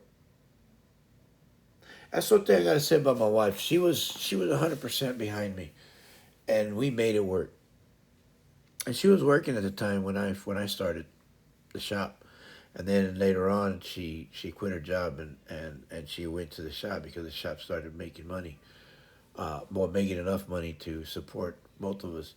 Uh, so you got to support each other. That's the main thing, and you can't just you know you can't just wing it and say, hey, okay, well, I know it can. No, you both of y'all gotta have both of y'all gotta be in it together. I mean, whether both of y'all, one of y'all work, the other one doesn't, you both gotta be on the same page. One can't be on the first page and the other one be on the last page and then think that it's gonna work because it's not. Uh, you gotta help each other out. You gotta back each other. You gotta be there 100% for each other because if you're not, it's not gonna help. One thing about Issa is that her and I communicate and we talk about what we want to do. Or what I talk about, hey babe, I'm thinking about this. And then she tells me what she thinks. And there's times where she goes, well, I don't know about this or that, or, you know. But I get her reaction by what she says, and then I think, you know what, you're probably right. Okay, well then, let me rethink it. And then there's times that I think, okay, well, what about this, this, and this? And then she, oh, okay, well, what about if you do? So we kind of throw things on the page and we take the pros and cons and we kind of put it together, and she puts what she thinks and I put what I think, and then we kind of, I always say this, cafeteria style, and we pick what's right for both of us. Because in a marriage we're going in it together. we don't want to go in it separate because if you're in a marriage and you go in it separate, in a business separately, where one of y'all is not in it 100%, I'm going to tell you right now, there's a more than a 50, probably 75% chance it's not going to work. And the reason I say that is because there's going to be a lot of pushing and shoving, and you are where you, and if it works, one of them, I told you, you're going to be, I told you it was going to work, I told you. And the other one's going to say, yeah, whatever, you just got lucky, whatever, blah, blah, blah. There's going to be art. And if it doesn't work, I told you it wasn't going to work. You threw all that money in there. Now we're broke. Now we're behind on bills. We're going to, it's a push and shove competition of I told you so, and you shouldn't have. Man, I told you it was going to work. I told you it wasn't going to. But if there's 100% togetherness, that y'all go in there together, and if it works, okay. If it doesn't work, first of all, okay. Well, we tried. Yes, we're upset. Yes, we lost whatever amount of money, but we both made that decision. So I can't blame you, and you can't blame me. Yes, it's heartbroken.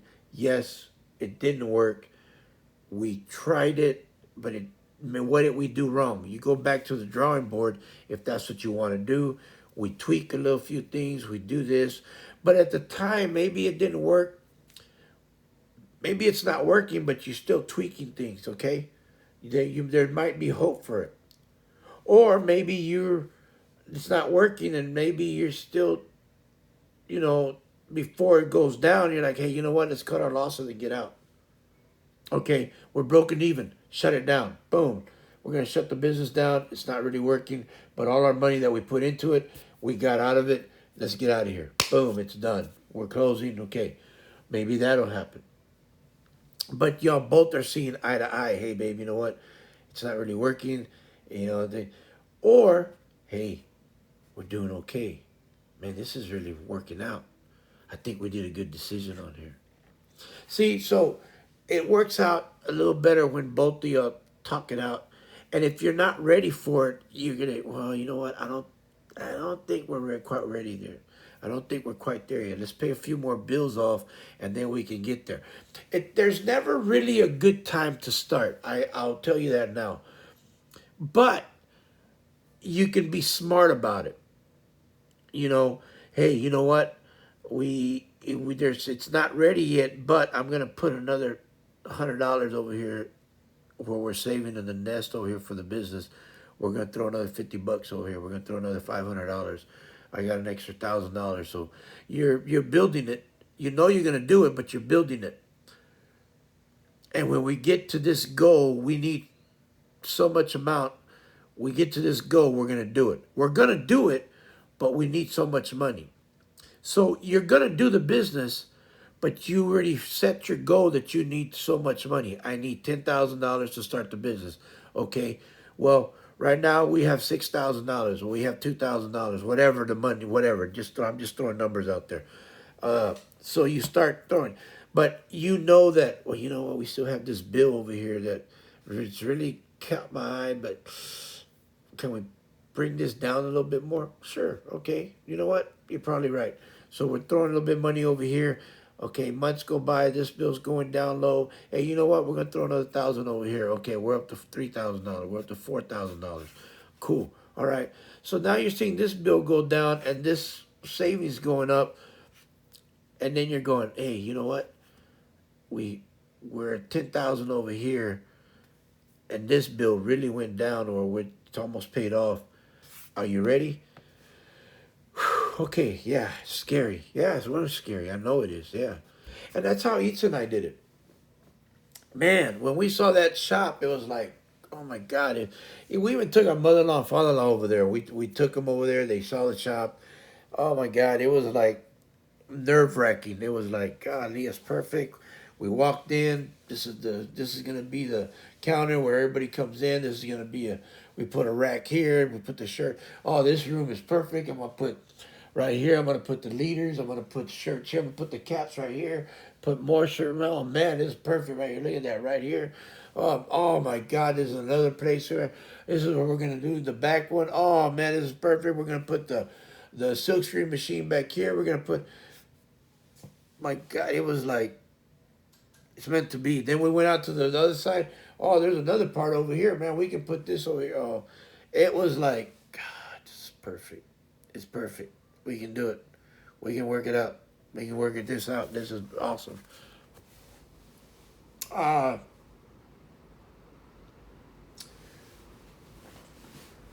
we came back home and we talked about it for a while.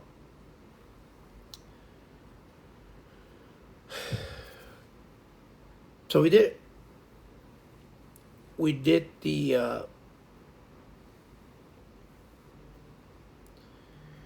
did what we wanted. Yeah, he too remembers. And we were excited. And we finally did it. We finally got what we wanted. And when we started moving everything in, oh my God, that was a pain.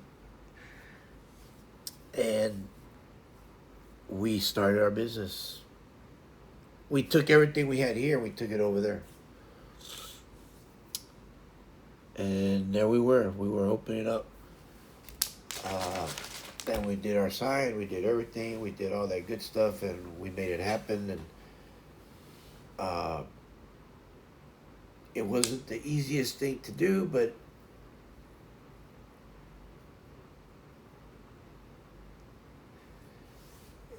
it was, man, remembering that stuff.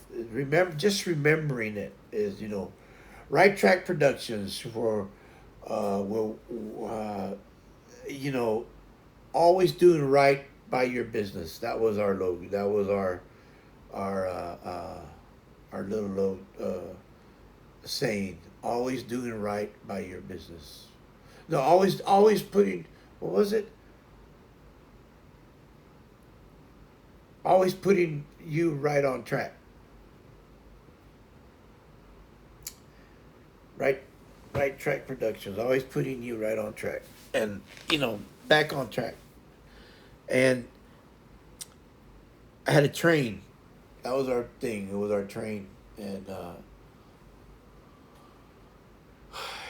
people are saying, "Why you call it Right Track Productions?" Because we produce everything. We produce shirts. We produce photography, uh, decals. Uh, we do leaders. We do if you want a certain type of leader, you want a certain type shark leaders, snapper leaders, trout leaders, red, flounder. You need it. We do weights. Uh, we we've had different types of people where we bought lures. Yeah, it's been a while. Putting you and your business right on track. There you go. That's what it was. Right Track Productions, putting you and your business right on track. And that was our saying. And people went crazy. We did a school shirts, the Cardinals, the Hawks, the Falcons, the Greyhounds. Uh, we did all kinds of, we produced all kinds of things. We had it going. We had stuff. We were good. We had it going on. We were busy. I mean, we had bait, we had shrimp, we had squid. I had 3 freezers full of bait.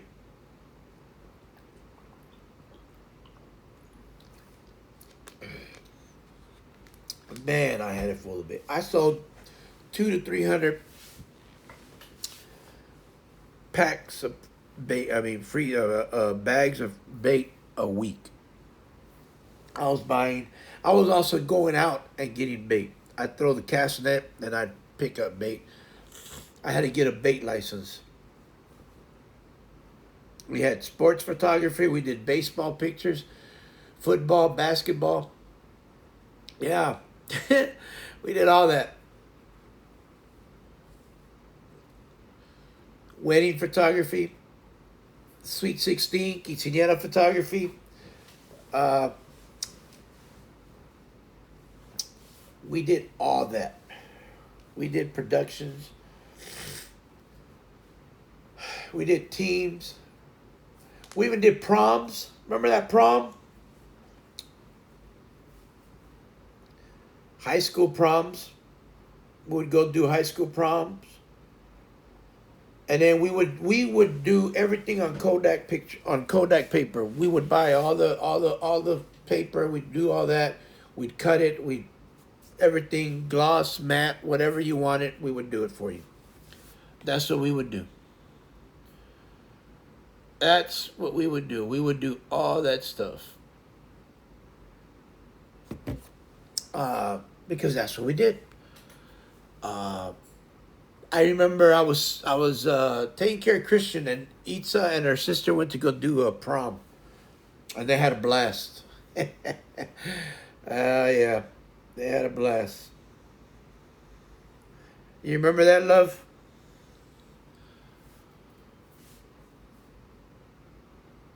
And we Itza and I did so many proms. I mean, so many quinceañeras and weddings.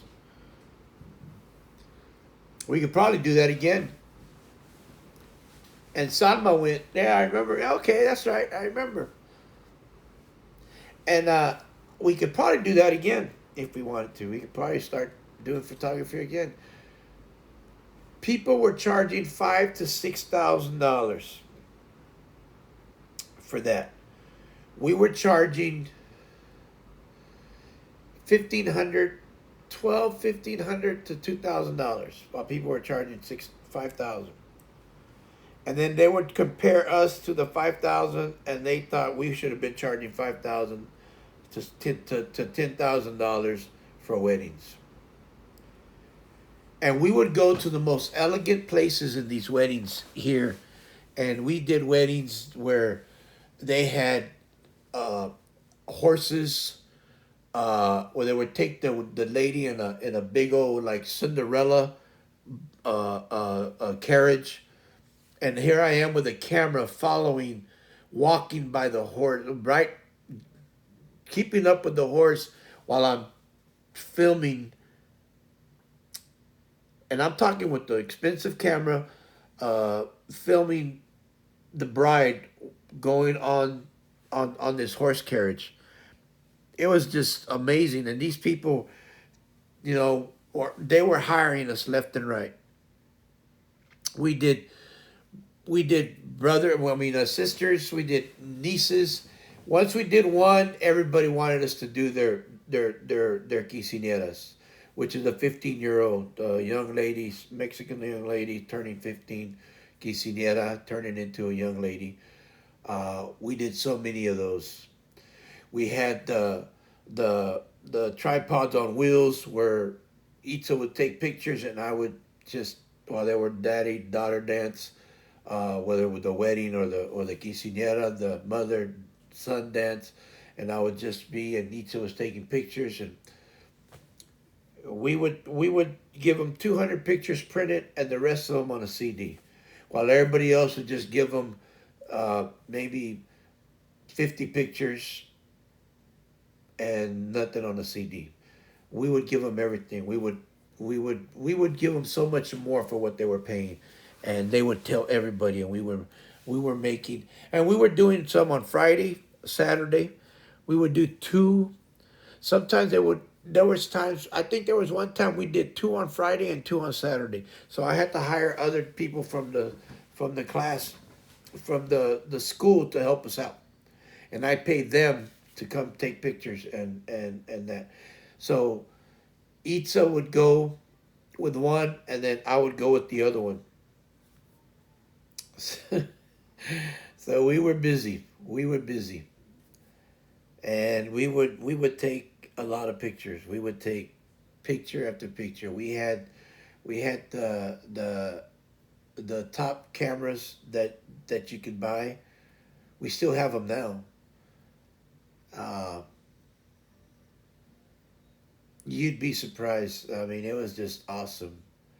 But like I said, it was something that we thought was fun, and we had a great time, and it was great. It was beautiful, and they always wanted to feed us. They always wanted to feed us some more. Here, have some more. No, no, no, I'm okay. Come on, have some more. Y'all are doing something, and they always wanted to. They always I always drank water or whatever. They always, oh no, you don't want a beer? No, no, no, no. I'm fine. Here, drink. I I'd rather have water. Uh, we had one, two, three, four, five cameras.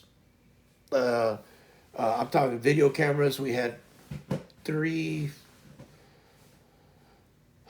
three, three digital cameras, so Itza could use. So that way they were always ready. We always sat by a plug, so that way when Itza was finished with one camera, she'd pick up the other one and plug in the other camera. So the other batteries, we had different batteries. I had different batteries. I had a big old battery for one of the cameras at all times. I had batteries for the other cameras. I mean, we had it all set up, but we always tried backup batteries and chargers. Yeah, we always had that. It took time though. It wasn't one of those overnight. I mean, it took time to get all that stuff, and it was tiring because we were home. We would get home at 3, 4 o'clock in the morning. By the time we would come back, we would get home late, and it was very very tiring. But it was good because it was good work. It was we were actually getting a lot of work, but it was fun. Yeah, but that's just the way it was. That's just the way we were doing it, and we would do that. People would come in and hire us. We do reunions. We do family parties. People would graduations parties that people would want. They'd want memories for themselves. They'd hire us to go do parties. Uh, I mean, people just wanted memories of doing that, so they would hire us. It was a lot of fun. It was, but like I said, it was tiring. And man, there were some times where we were so tired that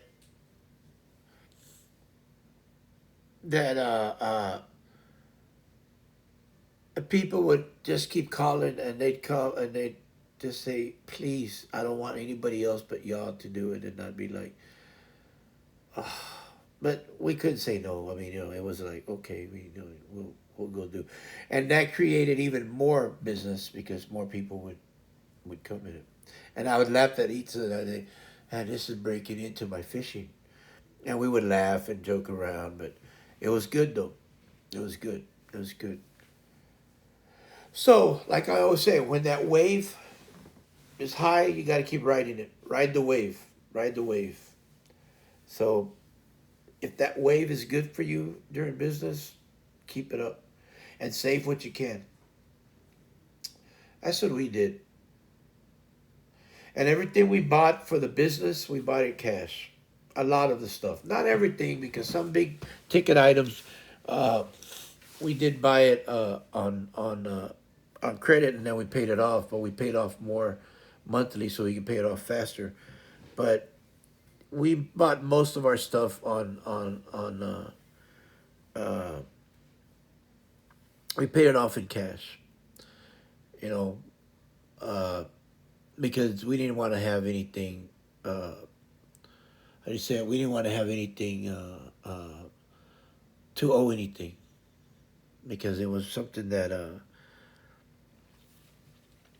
it was just something that we just wanted to owe it, even though at the end, it was tax write off, but you could only write off a certain amount of percentage because it wasn't leased or anything like that. But still, that's beside the point. You still wanted to not owe anything as a as as an owner, because you didn't want to owe so much money, and you didn't want to be in debt. because you're a small mom and pop's company. uh, you still you still had write-offs. You still had your gas. You still had your miles. You still had whatever you ate. Uh, it just depends. We went all the way to Austin and San Antonio and did weddings and quinceañeras. That's how many people knew us. Uh, went to Corpus Christi. We went to different towns, Kingsville. We went to different areas because people had family out there. So yeah, we did pretty well. Uh, but we did a lot of baseball, football, basketball. We did a lot of pictures of that, and they liked it because we did softball pictures too. We came up with different types of things to do, not just the ordinary hold the ball and this. We did different things. I came up with different ways of different things. They would say, "Oh, I never thought about that." I said, "Yeah, because most photographers aren't. They're not sportsmen. They don't play ball. I play ball. I thought of what's a different way of doing it. I would ask them, "What position do you play?" Well, I play shortstop. Okay, well then, what do you do when you catch the ball? Well then throw me the ball. So I would grab the girl. I would throw the thing and I'd have her, okay, and like throw the ball, and Itza would take a picture of her in midair with throwing the ball, and she'd be throwing the ball in midair, and it was like, whoa. And they were like, "What do you think of this picture?" And the dad was like, "Man, that's awesome. I like that." Because she was in action. She was in action, grabbing and throwing the ball. Well, what do you do? Well, I pitch. Oh, you softball pitch? Okay, well then I'm gonna be the catcher. Don't throw as fast as you throw because I'm not an actual catcher, but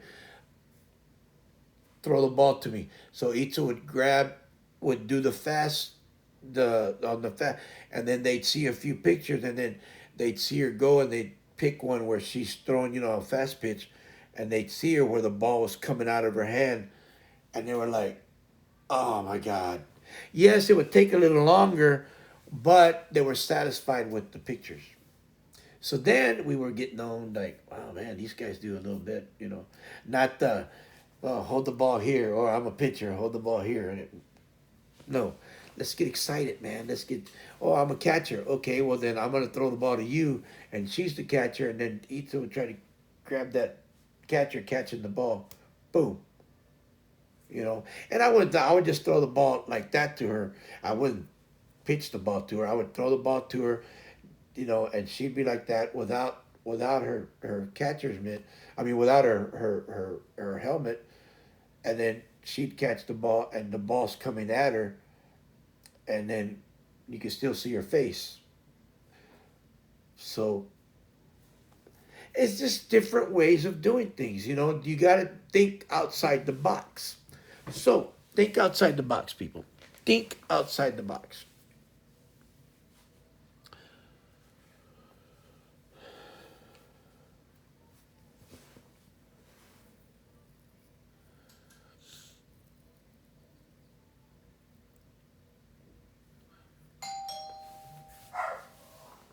Uh, Hold on real quick. We just got a mess. We probably just got a package. I'll be right back.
Okay, yep. My wife just got caught. She ordered something else, as always.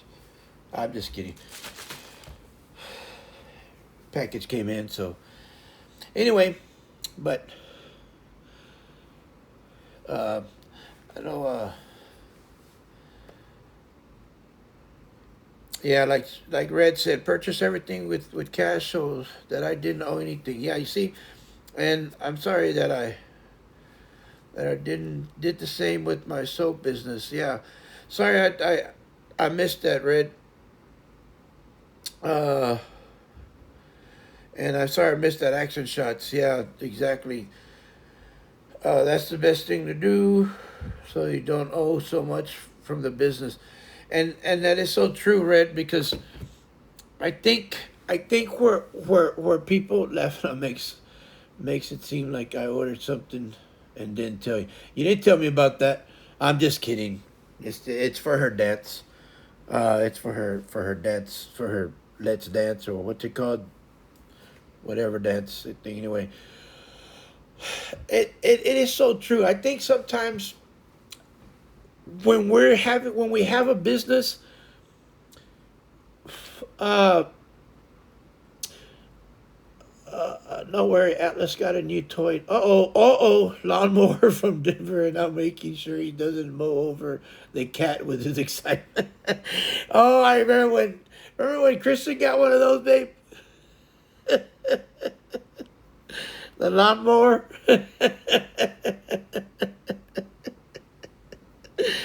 Oh yes, have fun. Poor cat. That cat's already been through so much excitement this past weekend. Oh my God, that's funny.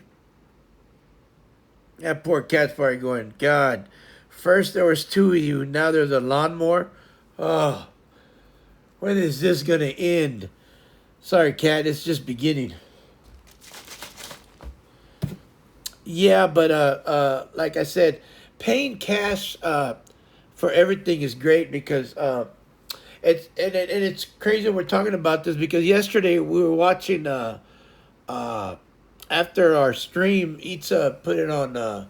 She's been watching the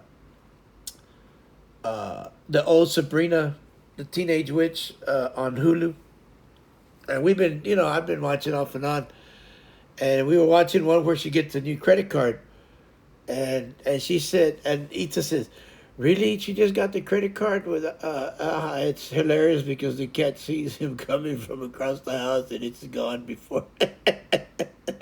I bet it is. That's funny. Oh my God. Yeah, he's very extra. That poor cat. He's been like, oh my God, really? He's probably looking at Denver going, really, dude? You had to bring a lawnmower. Really? Jeez, do you not like me? Uh, but it's funny because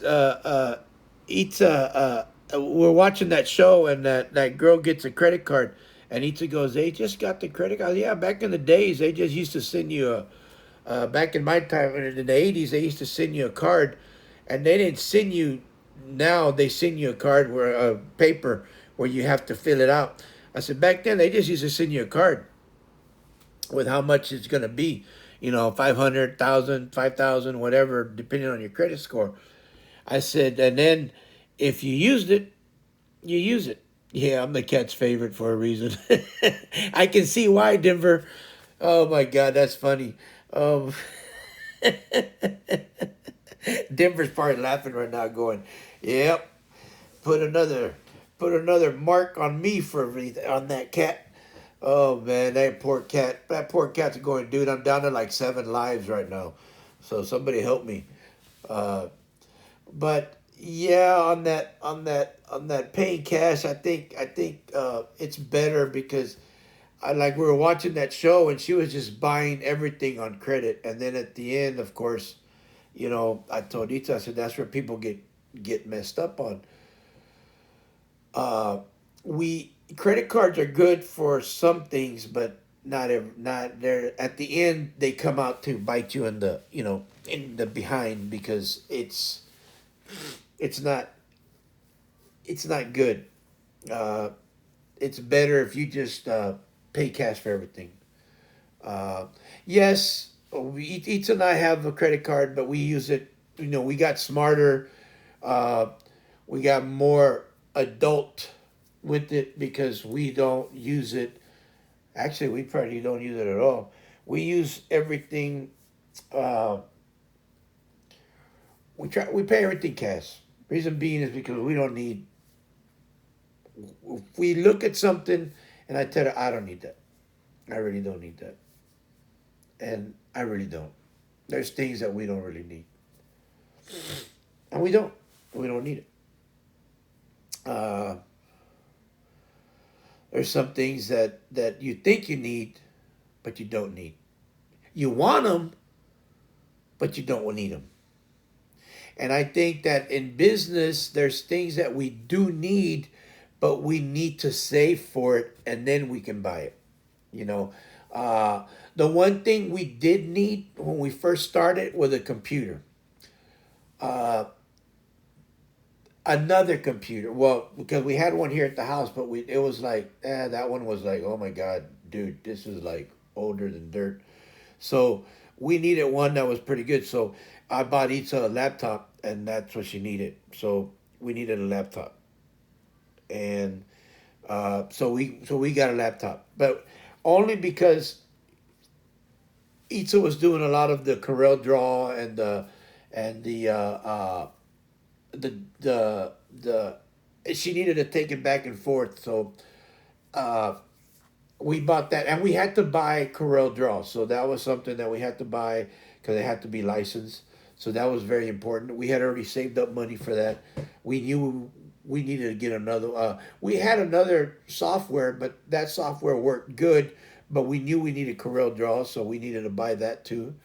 So we bought that, and we needed uh, just little things. We bought small things. A cash register wasn't that wasn't a huge one, but it was a decent one that did everything we needed at the store. Kept the everything that we needed: cash register, the receipts, uh, uh, uh, we had to exit out and Z it out at the end of every day. How everything that we made daily, for tax purposes, all that good stuff. Uh, Really, just little things like that. Nothing. So we kind of had everything here at the house already, more than likely, other than those few things. But everything was paid cash. So before we went into the shop, we kind of had a lot of things to fill up the shop already because we did everything out of the house here. So that's why I say, when you start the business, you might want to. I don't know. For us, we started here at the house. We did everything out of the home. When we finally got the shop, this was 2004. We didn't get the shop till I think 2012 of March 2012. So we already had quite a few years doing it out of the house. So we had collected quite a few things, except like a cash register. Uh, we needed a new computer, different things like that. And at that time, the computers weren't as expensive. So I got my wife. I got each a laptop, and then I got myself just a computer that was good enough for the shop because it was going to stay at the shop, that computer itself, and the cash register, and then I already had everything else I needed: the silk screen machine, the the the heat press, and the I had a cutter, I had all that good stuff, so we already had that. Uh, Everything else we already had. We had a freezer that we weren't using. We had it plugged in here, so I took that over there. Then a friend of mine had him and I went fishing a lot, and he said, "Hey Joe, I have up a standing freezer that I don't use.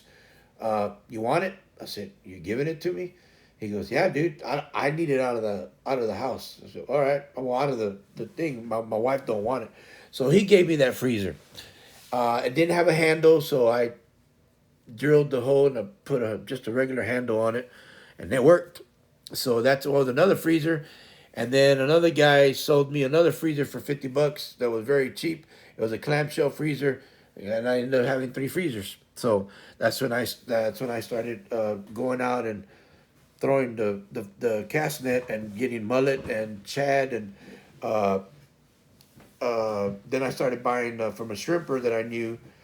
Started buying some shrimp from him, but I had to get a shrimping license and I had to get a bait license to sell bait. So I had to go to the to the game warden, and I had to pay that.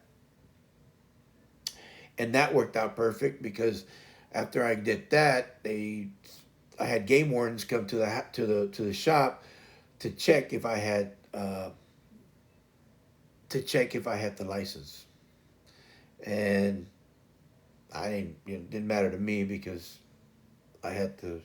And what was funny is that they would come on a Saturday morning, and you could tell they were only game wardens because they were all nice. They had the same haircut I have now. They were all nice, prim and proper. And the crazy part is they would buy stuff. They would buy shirts. They would buy bait. I mean, not bait. They would buy any. They would go into the bait thing and check everything because they wanted to see if I was selling like reds, flounder, trout, any other game fish that was illegal to sell, and see if I was selling that. But I wasn't. I was just selling shrimp, squid, shad, mullet, any. I was just selling bait fish so people can fish. But they were checking it out. But you can only tell that they were undercover, but which was fine with me. And they would buy like $200, $300 worth of stuff. I think that was like a reward for me. I always thought so. I was like, okay, cool, man. I got nothing against that. So, you know, I had nothing against that. So I was like happy with that. So I would just I would just until one day I asked the guy. I said, "How long you been a game warden?" And he just looked at me and he just smiled. I said, "I've been a game warden for 16 years." I said, "Oh, okay." He goes, "How'd you know I was a game warden?" I said, "Look, dude, clean cut." Said you come, I've seen y'all come in here for the last, I don't know, 4 or 5 months. I said I'm not doing anything wrong. I said, but I understand. So I had quite a few of them come in off and on, but they finally left me alone. But they do that to new people that get a shrimping license and stuff like that, and you have to hang it on the wall to show that you have the actual shrimping license, well, to sell bait license, and that bait license cost us $236 a year, and you have to have it. So you know, I didn't mind paying that. It was worth it. I mean, heck, I made that within the first week and a half selling all that bait, so it didn't bother me. And that gave me uh, a chance, and that also gave me the opportunity to go and cast the to throw the cast net and sell bait too. I mean, and pack my bait and sell it. But I had a young guy that go out, and I'd call him up, and I'd ask him, "Hey man, you have any bait?" And he goes, "Yeah man, I got like 500 bags." I said, "Well, bring them to me." I'd about, really? Yeah, bring them on. So he'd come about 40 minutes away, bring me all the bags. He'd bring me the whole thing, and he'd stock them up for me, and he'd put them in there, and I'd give it to him, and he'd go, "How much a bag?" He'd sell them to me. He'd give me a real good a price because he know that I'd buy all the bags, and he'd say, "Well, if you buy so many, I want all of them. Give me a good price, and I want them all." Give him the money, and he'd leave. He goes, "You'll pay me cash?" I said, "I'll pay you cash right now. I won't give you a check. I'll pay you cash." So I'd pay him cash. He'd even give it to me for cheaper, and he's gone. He'd leave. So I told him, I said, "Be back within, I'll call you." Going outside for a bit, I can hear, but can't reply. No problem, Brett. So it was get to the point to where I was selling so much bait. Another guy owns a store down the street, that he started selling bait. It didn't matter to me. I was fine with it, but he was cool with me because I'd sell him the shirt. I'd make shirts for him, and he'd sell them in his shop. So he'd tell me, he goes, "Hey man, you don't mind me selling?" He asked me, "You don't mind me selling bait?" And I said, "Nah, dude, it don't matter to me." He'd get a few boxes of bait. He wouldn't sell that much, but what he did get, he got this other kind of bait that some people would have, and then he'd call me. He goes, "Hey man, you want to pick up some bait for me?" I said, well, "What's up?" "Yeah, I got this bait that people really like, but I'm gonna give you like 10 boxes." And give it to me. "Yeah, dude, just take it." "All right." Well, I started selling the heck out of it, and so he just said, "You know what? Take the rest of it. I can't sell it." Well, he didn't have enough people going over there, so he just gave it to me.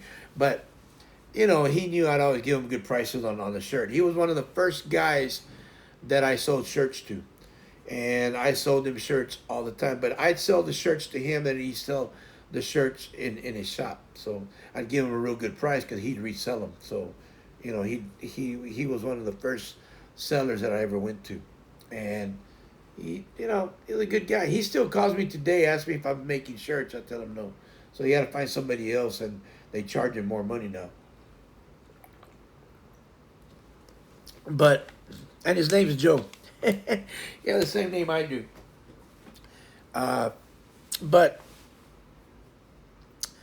I just I miss it, but only some of it. I mean, I'm not trying to. I do miss the shop. I know. Eats and I were talking about this. How much that we do miss it, but with like I said earlier, with everything that I went through the last, what, 2017, last 5 years, it would have been hard to keep up with the shop. Her working, she was working. She just got laid off in November of last year. So it would have been hard, with everything that I've gone through, all the surgeries that I've gone through since 2017. And things happen for a reason, whether you believe that or not. Destiny, however you want to look at it, things do happen for a reason. Uh, I went through all this surgery after surgery after surgery, going to number 8 on my knee this month. It happened because it was meant to happen.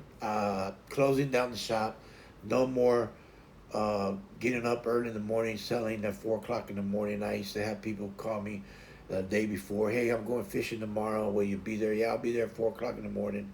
I'll sell you." But they'd buy $40, $60 worth. Everybody would buy. All the guys, they'd have 4, 6 guys going fishing, and they'd buy 40 to 100 bucks worth of bait. It was just like that. It was just because they knew I was going to be there for them. Uh, and it was a great day to start. It was a good time to start that way, and I enjoyed it. I loved it. But I miss it in some points. But then I know that it would be hard for me. So yeah, I miss having a business. I miss having, and it's not so much about control or anything like that. I miss talking. I mean, this help. Cup of JoJo has really helped me a lot with talking to y'all too. That's why I say, "What's up? How y'all doing?" Because this is this is business for me in a real positive way that I can talk to everybody. Uh, Keeps me going. Uh, it's great to I know y'all see me, but it's great to be able to talk to y'all. It's great to interact with y'all. Even though I don't see y'all, it's good that y'all are. I am so happy that y'all are able, or that y'all stop by and say and see what I'm talking about, or that y'all view my stream, and I appreciate that. I really appreciate y'all you know, just viewing the stream. Whether I, like last night, my wife and I did Rogue. We're not great at it. I'm not good at it. My wife is pretty good at it. We did good. We had a fun time. Uh, I enjoy doing it. I enjoy streaming. I'm not the best. Never said I was. And if I do, it's because I'm joking around. I'm kidding. But I really enjoy doing it. I really enjoy doing what I do. But I do miss the business, and that's why I'm really gonna look into it again, doing something else that I have the idea for, and I really want to do it because it was heartbreaking closing my shop. But I knew I was doing it for a reason. And if you want to reopen your shop or your business, then reopen it. Don't don't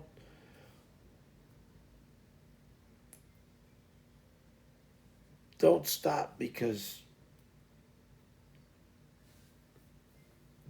I don't know. I mean, I know you have your reason. Everybody has a reason to stopping. But if you can, reopen it. I like the bait and having lures and tackles in stock. Yeah, exactly. I love that. That made my day because I knew so much. I know so much about fishing. I know so much about.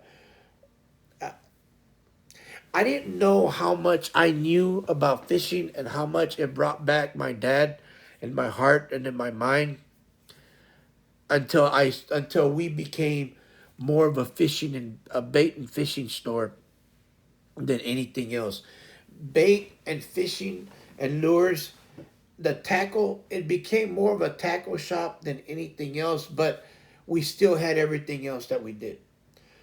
Uh, but you know what? The lures and bait tackles saved our shop because everything else was kind of seasonal. Weddings, quinceañeras, uh, you can say that was kind of a seasonal thing. Not that kids aren't 15 every month, but we only had quite a few people in January. Most quinceañeras, a lot of them, we had them in. I mean, I don't know why, but we had them in July, June, July, August, September. Uh, we had so many of those during that time. Baseball was March, April, May, and June. That was when we had pictures of baseball, basketball. You know, because everybody we did everything in that session. January, February was basketball. Uh, March, April, May was football. I mean, was baseball. June, uh, August, September, November was all about football. Soccer was in between that time too. Uh, Fast pitch was in between that time too. For girls softball, fast pitch. I mean, so we had splurts of different types of pictures and photography and action shots and all that good stuff. But fishing and tackle and bait, that was year round. I was from January to December. It didn't matter. It was all year round. So that kept the business going. So the shirts that we made was during football season was August through December if they made it through the playoffs. That was all the schools. Mostly the Hawks and the Cardinals that we had here in Harlingen. Yeah, we had junior high too, but we sold so many of those shirts in that time. Then we had the boat show. The boat show was, I think, January, and then the Hunter Expo was in July. So we had those two, and then we had little small shows like in uh, maybe like in sometimes in March, sometimes in August, sometimes, and it just depends. It would splurts of the year. And then sometimes they would ask me if I wanted to go to Houston, San Antonio, and I was like, nah, I can't. I got too much stuff to do here. But Bait was every day. There's times that I had to take off because I was in a fishing tournament. So I'd take off on there, closed for fishing. I'm out in a fishing tournament. I had a sign that said out for fishing. I was out, and I would go fishing. I would go fishing tournament, and I'd go to a fishing tournament because guys would invite me to go to a fishing tournament. And I'd say, how much do I owe you? You don't owe me anything, Joe. Don't worry about it. Just bring yourself, and that's it. I didn't have to take rod, reel, nothing. Just bring myself, and I would make 4 shirts with our names on it, and I'd give the guys the shirt, and I'd say, yeah, here's the shirts. Oh, thanks, man. And I wouldn't charge them anything. They would, oh, that's the least I could do. And we had the shirt, and I'd go fishing with them, and we had a blast. Sometimes we'd win something, sometimes we win nothing, but it didn't matter. We just have a blast. But the fish that we would catch, we'd keep, fillet, and eat. So I really miss that part of the business because that part of the business made our year. So my father-in-law was like, "Why fishing?" I said, "Because it's year round. You need that. You need something that's going to keep you afloat year round, or you need something that's going to keep you afloat during the time that the other stuff is not around." Oh, okay, okay, I got you. And then everything together, it made sense. So we did pretty well. So I do miss it. I mean, but you just got to keep in mind what keeps what are you doing. But sometimes you got to add a little bit of something. It's like adding a little flavor to your meat and potatoes. You you you have something good on there, but you think something's missing. Well, add a little flavor, add a little seasoning. Maybe you might want to add a little salt and pepper. Maybe you need a little all seasoning in there because that has a little bit of flavor anywhere. So that takes it a little bit, it moves it up to the top a little bit more, and it gives you a little bit of flavor so you can, when you bite into it, it's like, ah, yeah, that's what I was missing. Yeah, that's it. That's the ticket. That's what you needed. That's what we needed. We needed that fishing shirt.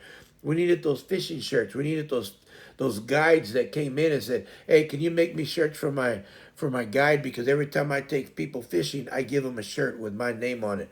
That way they can wear it when they're fishing." Yeah, sounds good. I had people that became shark experts, so called, and then they wanted to, every time they catch a shark, they wanted their logo to come out. And I said, okay, every time they caught a fish, they wanted their logo to come out. They just made up logos. And then they came to me and they said, hey, can you put this logo on a shirt? Yeah, sure. Okay. Oh, so Itza would redraw the whole logo. I got to charge him for that. And then we put that logo on the shirt. And we put the logo, small logo on the shirt on the front and the big logo on the back. And I started doing that. I told them, let's just do it. Small logo on the front. You can put your name on the other side, and then you can put your big logo on the back. Oh, that's a good idea. Well, there you go. There you go. You can do that. Then I started putting their little tag on the back of the shirt in the back. And people started liking that. They, oh, that's a good idea too. Okay, well then let's do that too. It's not that hard. It's little things like that you do different around here. People catch on, and once they catch on, you start doing that. So we started thinking of different ways of doing things. October is breast cancer month. So you start doing for breast cancer. Uh, Autism is in March, so we did a lot of autism. We did a lot of autism tournaments with another friend of mine that she did autism. So we did that. So we helped her out with that. Uh, it's just different things that you get involved with, especially when you're a shirt company that you can do T-shirts. But it's a lot of work. But it's good work. But when you add on to it, then you start hiring people. You start helping them out. But it takes time to hire the right people. Some people don't want to work, no matter how good they are at designing or some people just don't want to work.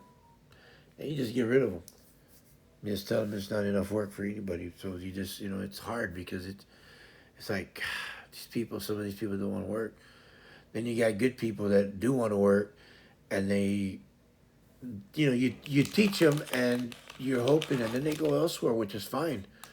But then they find out that elsewhere is not as grass isn't always greener on the other side, and they try to come back, and you're like, no, I don't need you no more. Thanks anyway. But I don't need people that think just because they came to me and I taught them, and then they go somewhere else thinking they're going to come back to me. I don't need you. That's the kind of person I am. Have a good day. You thought you were going to come to me, learn what I taught you, go somewhere else because you thought he was better, and then you find out that he's worse. He may be a bigger company, but he's not going to treat you like me. And you're not going to come back over here thinking that I'm going to take you back. No, I don't need you no more. Go back to him. Hey, I treated you with respect. He treats you like crap, and then you want to come back to me? No, go to crap, because that's what you are. Because you had no respect for me. And you know what? Hey, golden rule, do unto others as you like them do unto you. You treated me like that, I'm going to treat you the same way. Have a good day. Get out of my office. Get out of my damn store. I don't need you. And that's who I am. Because you know what? I wanted you here. I don't need you here. Because what you can do, I can do. I've been doing it a lot longer than you have. And I am that way because I know what I'm doing. I hired people because I wanted to teach them the right way. See, well, the thing is that when you have your own business, you not only learn or you not only know what you do, you have to know what everybody does. Number one is you, or you and your wife, like my wife. We had to learn everybody's position because you never know when everybody just wants to think that, well, you need me. Yes, you're right. I need you. I want you. Let me put it to you this way. I want you, but I guarantee you, I don't need you because I taught you what you know. And I'm going to tell you right now, I need you to understand this. I hired you because I want you in the position you're at. I want you to understand that I hired you because I want you in the position you're at. I don't need you for anything other than the position that I hired you for because I can do all the positions. If you leave because you're upset at something that I didn't do or I have no control over, then have a good day. I'm not crying over spilled milk. And I had a few people leave because they thought they were going to find something better somewhere else. So they quit. See you later. So all it meant for me was that I had to work till 3, 4 o'clock in the morning and finish the job. Yes. Was it tiring? Of course it was. Was it a pain? Of course it was. Did I have to stay there? Of course I did. Did I finish the job? You're damn right I did. You know why? Because it's our business. And I finished it. I took care of it because you know why? Because I knew everybody's job because that's my job. As an owner, you better know every position you have filled because people will do that to you. You know why? Because that's how people are. Because people will look at you and say, without me, you're nothing. No, no, no, no, no, no. No, no, no, no. Remember, this is our business. You're part of it. I will take care of you as long as you treat me with respect. But if you want to act that way, I also want you to remember this. I want you where you are at, but I don't need you where you're at because I taught you what you're doing. Stand your ground, people. This is your business. But at the same time, you got to remember, You're going to have to work a little bit more until you hire somebody else to do that part. Don't let people run you over.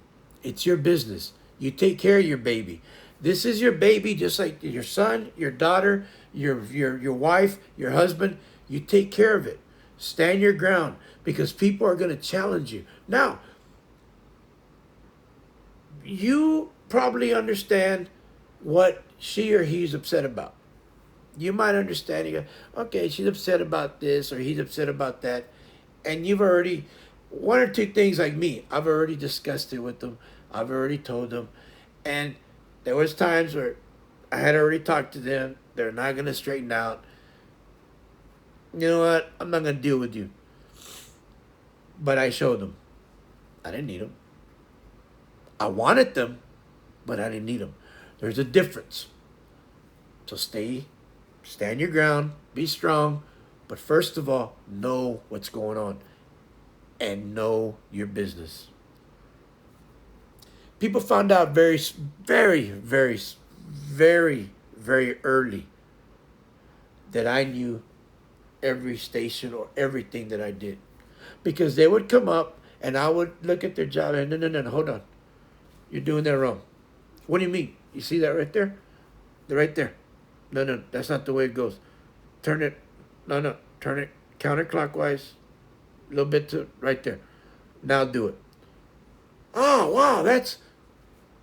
How did you know that? Girl, I've been doing that for how many years? Wow, that makes it so much easier. You learned something today. I'm not just trying to make it easier for you. Ah, thanks, Joe. Appreciate it. Hey, that's what I'm here for. Family. Make it easier for us. You understand me? Okay, cool. I got it now. Now it's going to be faster. It's going to be easier for you. Okay, cool. I got you. Guy trying to make a leader. Okay, now when you do it this way, take it, turn it this way, turn this one that way, get the cramp it this way, do it that way.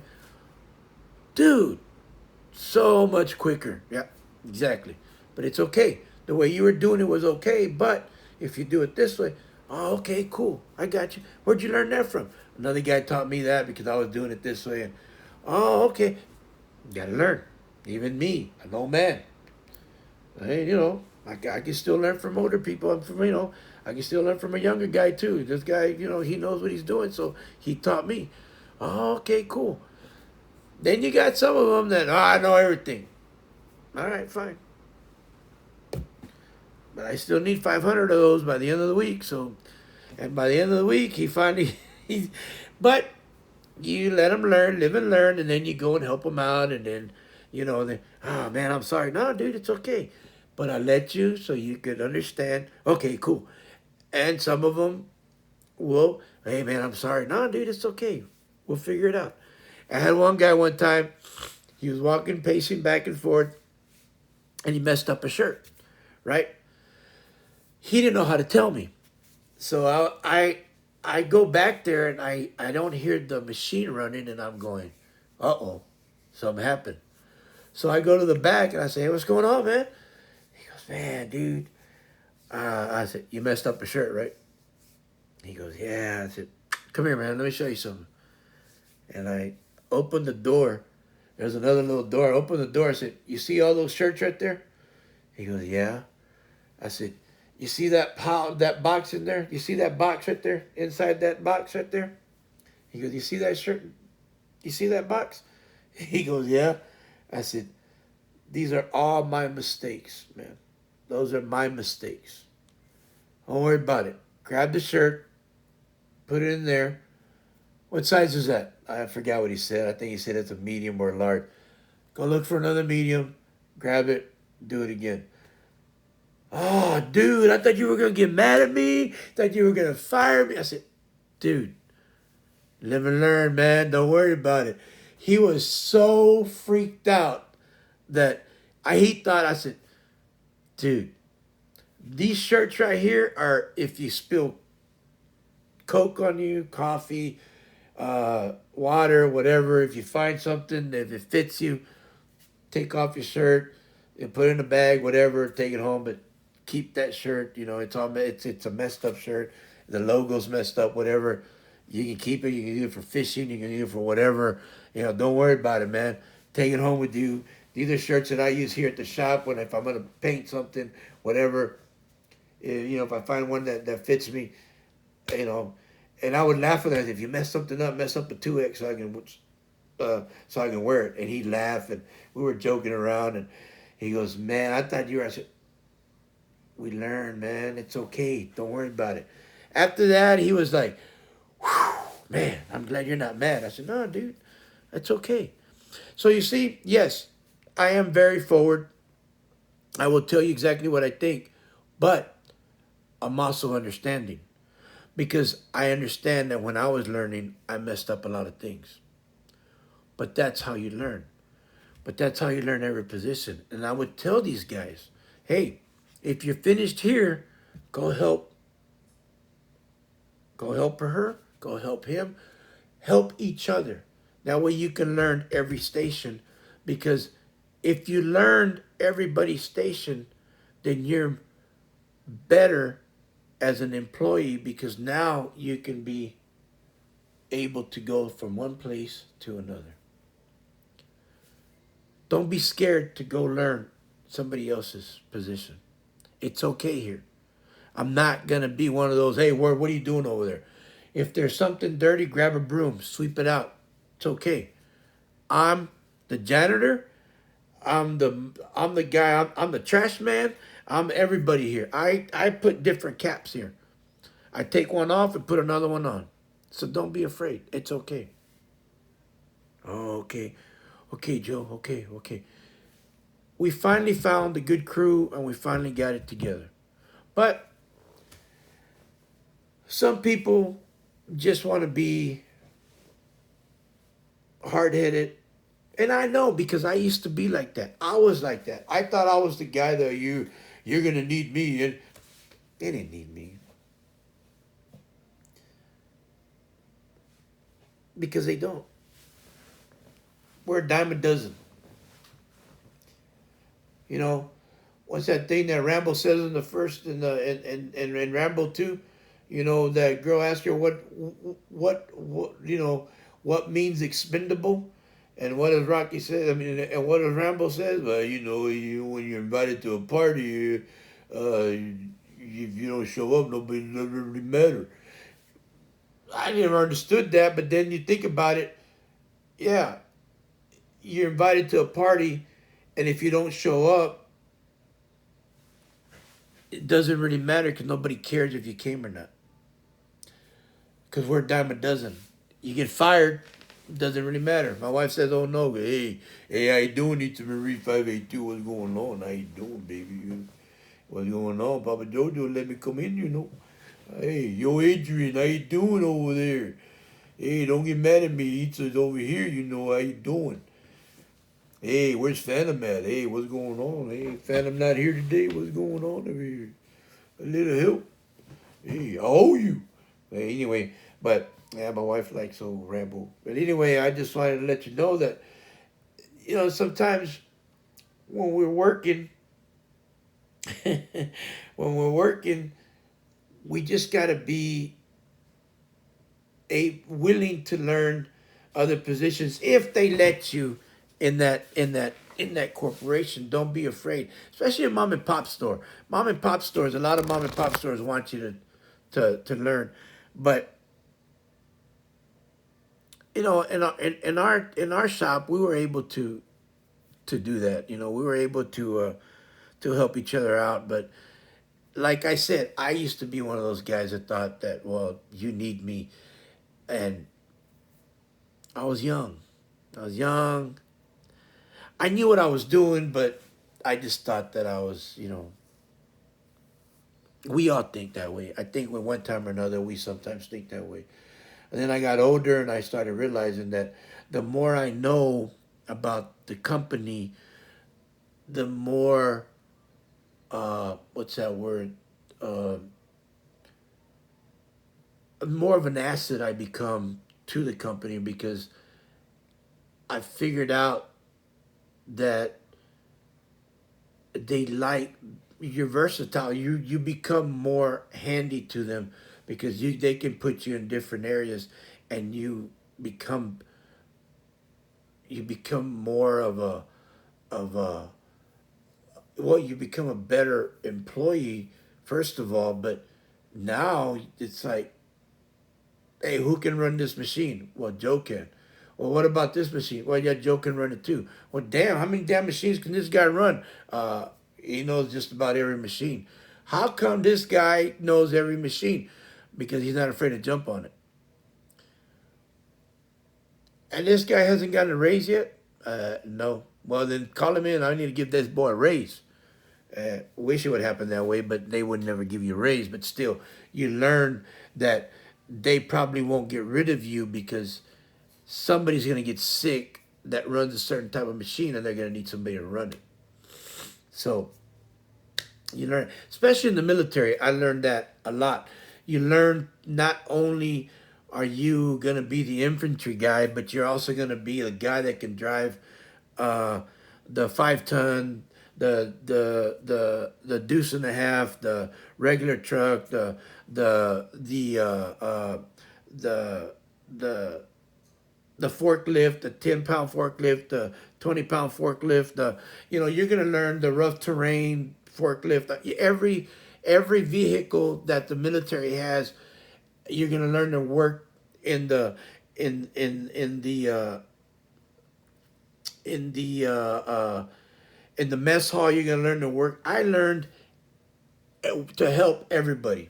I learned, especially the mess hall. Ooh, those guys can feed you. You help one of those sergeants in the mess hall, man, he is your friend for life. That man, you help him out, he's for life. You help the medics, they love you to death, man. That's just the way it is. I mean, one thing about me that I was different from any other type of soldiers, that I talked a lot. Yeah, people tell me I talk a lot, but I was people. I was a people person. I talked to everybody. Heck, I talked to lieutenants. I talked to majors. I talked to lieutenants. Light colonels, lieutenant colonels. I talked to colonels. I talked to generals. I wasn't afraid to talk to anybody. And they were like, "Do you know who I am?" Yeah, you're a 1 star general. What's your point? You know what? I mean, it didn't matter to me. You put your pants on one leg at a time. What's your point? You know, I have respect for you, but at the same time, you need to have respect for me, because if it wasn't for us, let's just face it, you're not going to fight this war. You know, and the thing was is that, what are you going to do? Take my rank? Big deal. Take it. I just get it back in a little bit anyway. It doesn't matter. But the thing is that, you know, you have to be able to talk to people. And if you're going to be in the business, you better learn to speak to people. I don't care what kind of business you have. You better learn to talk to them. Don't be timid. Don't be quiet. You better learn to talk.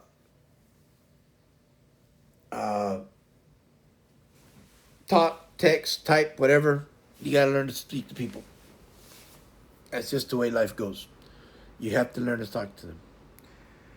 And I've done.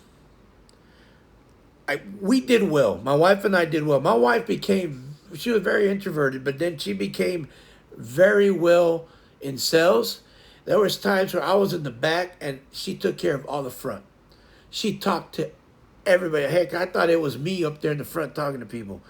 I was so proud of her so many of the time, because she became the person that she thought she would never be. She sold, she sold lures. She sold bait. Things that she thought she'd never sell. But I think her shell broke when we opened the business, and it was time for her to do that. Especially when I was out delivering, because she had to take care of the store, and it was like, oh. And then people started talking to her, and then she had heard me talk so much that it just came out, and she just started talking to people. Oh yeah, my husband said that these are for this, these are for that. But I would tell her, hey, remember, these are for, and then she remembered, and she was good at it. And she just didn't know that until she tried it. And once it got like that, it was like, even my mother-in-law. But my mother-in-law and my dad and my father-in-law used to fish a lot. So they knew. And they were like, wow. So, but like I said, you got to have your strengths. My wife's strength was to do and to help out with making all the designs. She was great, but she was also great at everything else because she knew everything else on there.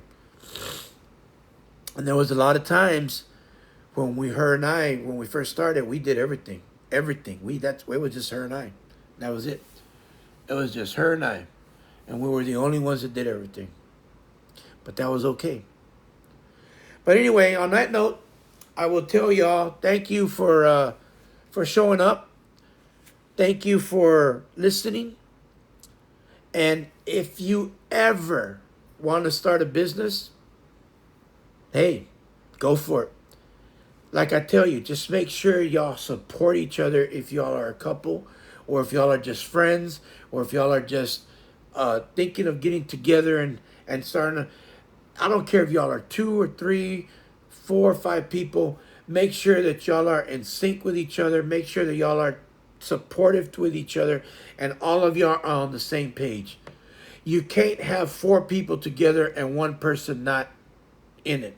Y'all have to be, all of y'all have to be 100% supportive with each other. I don't care if it's 2 or 5 or 2 or 500 people. Y'all have to be supportive. All of y'all have to be supportive. Y'all have to be on the same page, people. The the the link cannot be broken. Y'all have to be together on it, or it's not gonna work. I'm just telling you by experience. The one that worked for us was my wife and I because it was together, and we worked hard, and we worked harder than I think I've ever had uh, before that, because I tried it with other people and it never worked because everybody wanted to be, oh my God, everybody was on the wrong page. And I learned from that. And we did well. We did very well. We paid off a lot of bills. We did well. We got out, and we got out, made a little money, and we got out for obvious reasons because of what happened to me. But we miss it. But now I'm thinking of something else, and I'll soon, hopefully soon, after all this going on with my knee and everything, and I pray that this is my last surgery, and I pray that I come out okay with it. It'll be done a week from tomorrow. It'll be done. But anyway, I thank y'all for showing up. I love y'all. Red, thank you for the bits. Thank you for the follow. Nico, I appreciate it. Thank y'all for coming, and thank you for showing up. And I'll see y'all. Today's Tuesday. I'll see y'all Thursday with Papa Jojo, Papa Cup of Jojo, and I probably will stream. Probably not tonight. I'll stream tomorrow. Maybe I'll stream tonight. I don't know, but I will stream again. I don't know what I'll stream, but I will see y'all again. And y'all have a good day. Love y'all. And this is me saying good luck. God bless. And may your business prosper. And may your mind and may your heart be in what your business wants to be. And I wish you all the best. And I hope that you are being supported. And I support you. I'm right there with you. And just be you. Love y'all. This is Papa Jojo for Cup of Jojo. I'm out.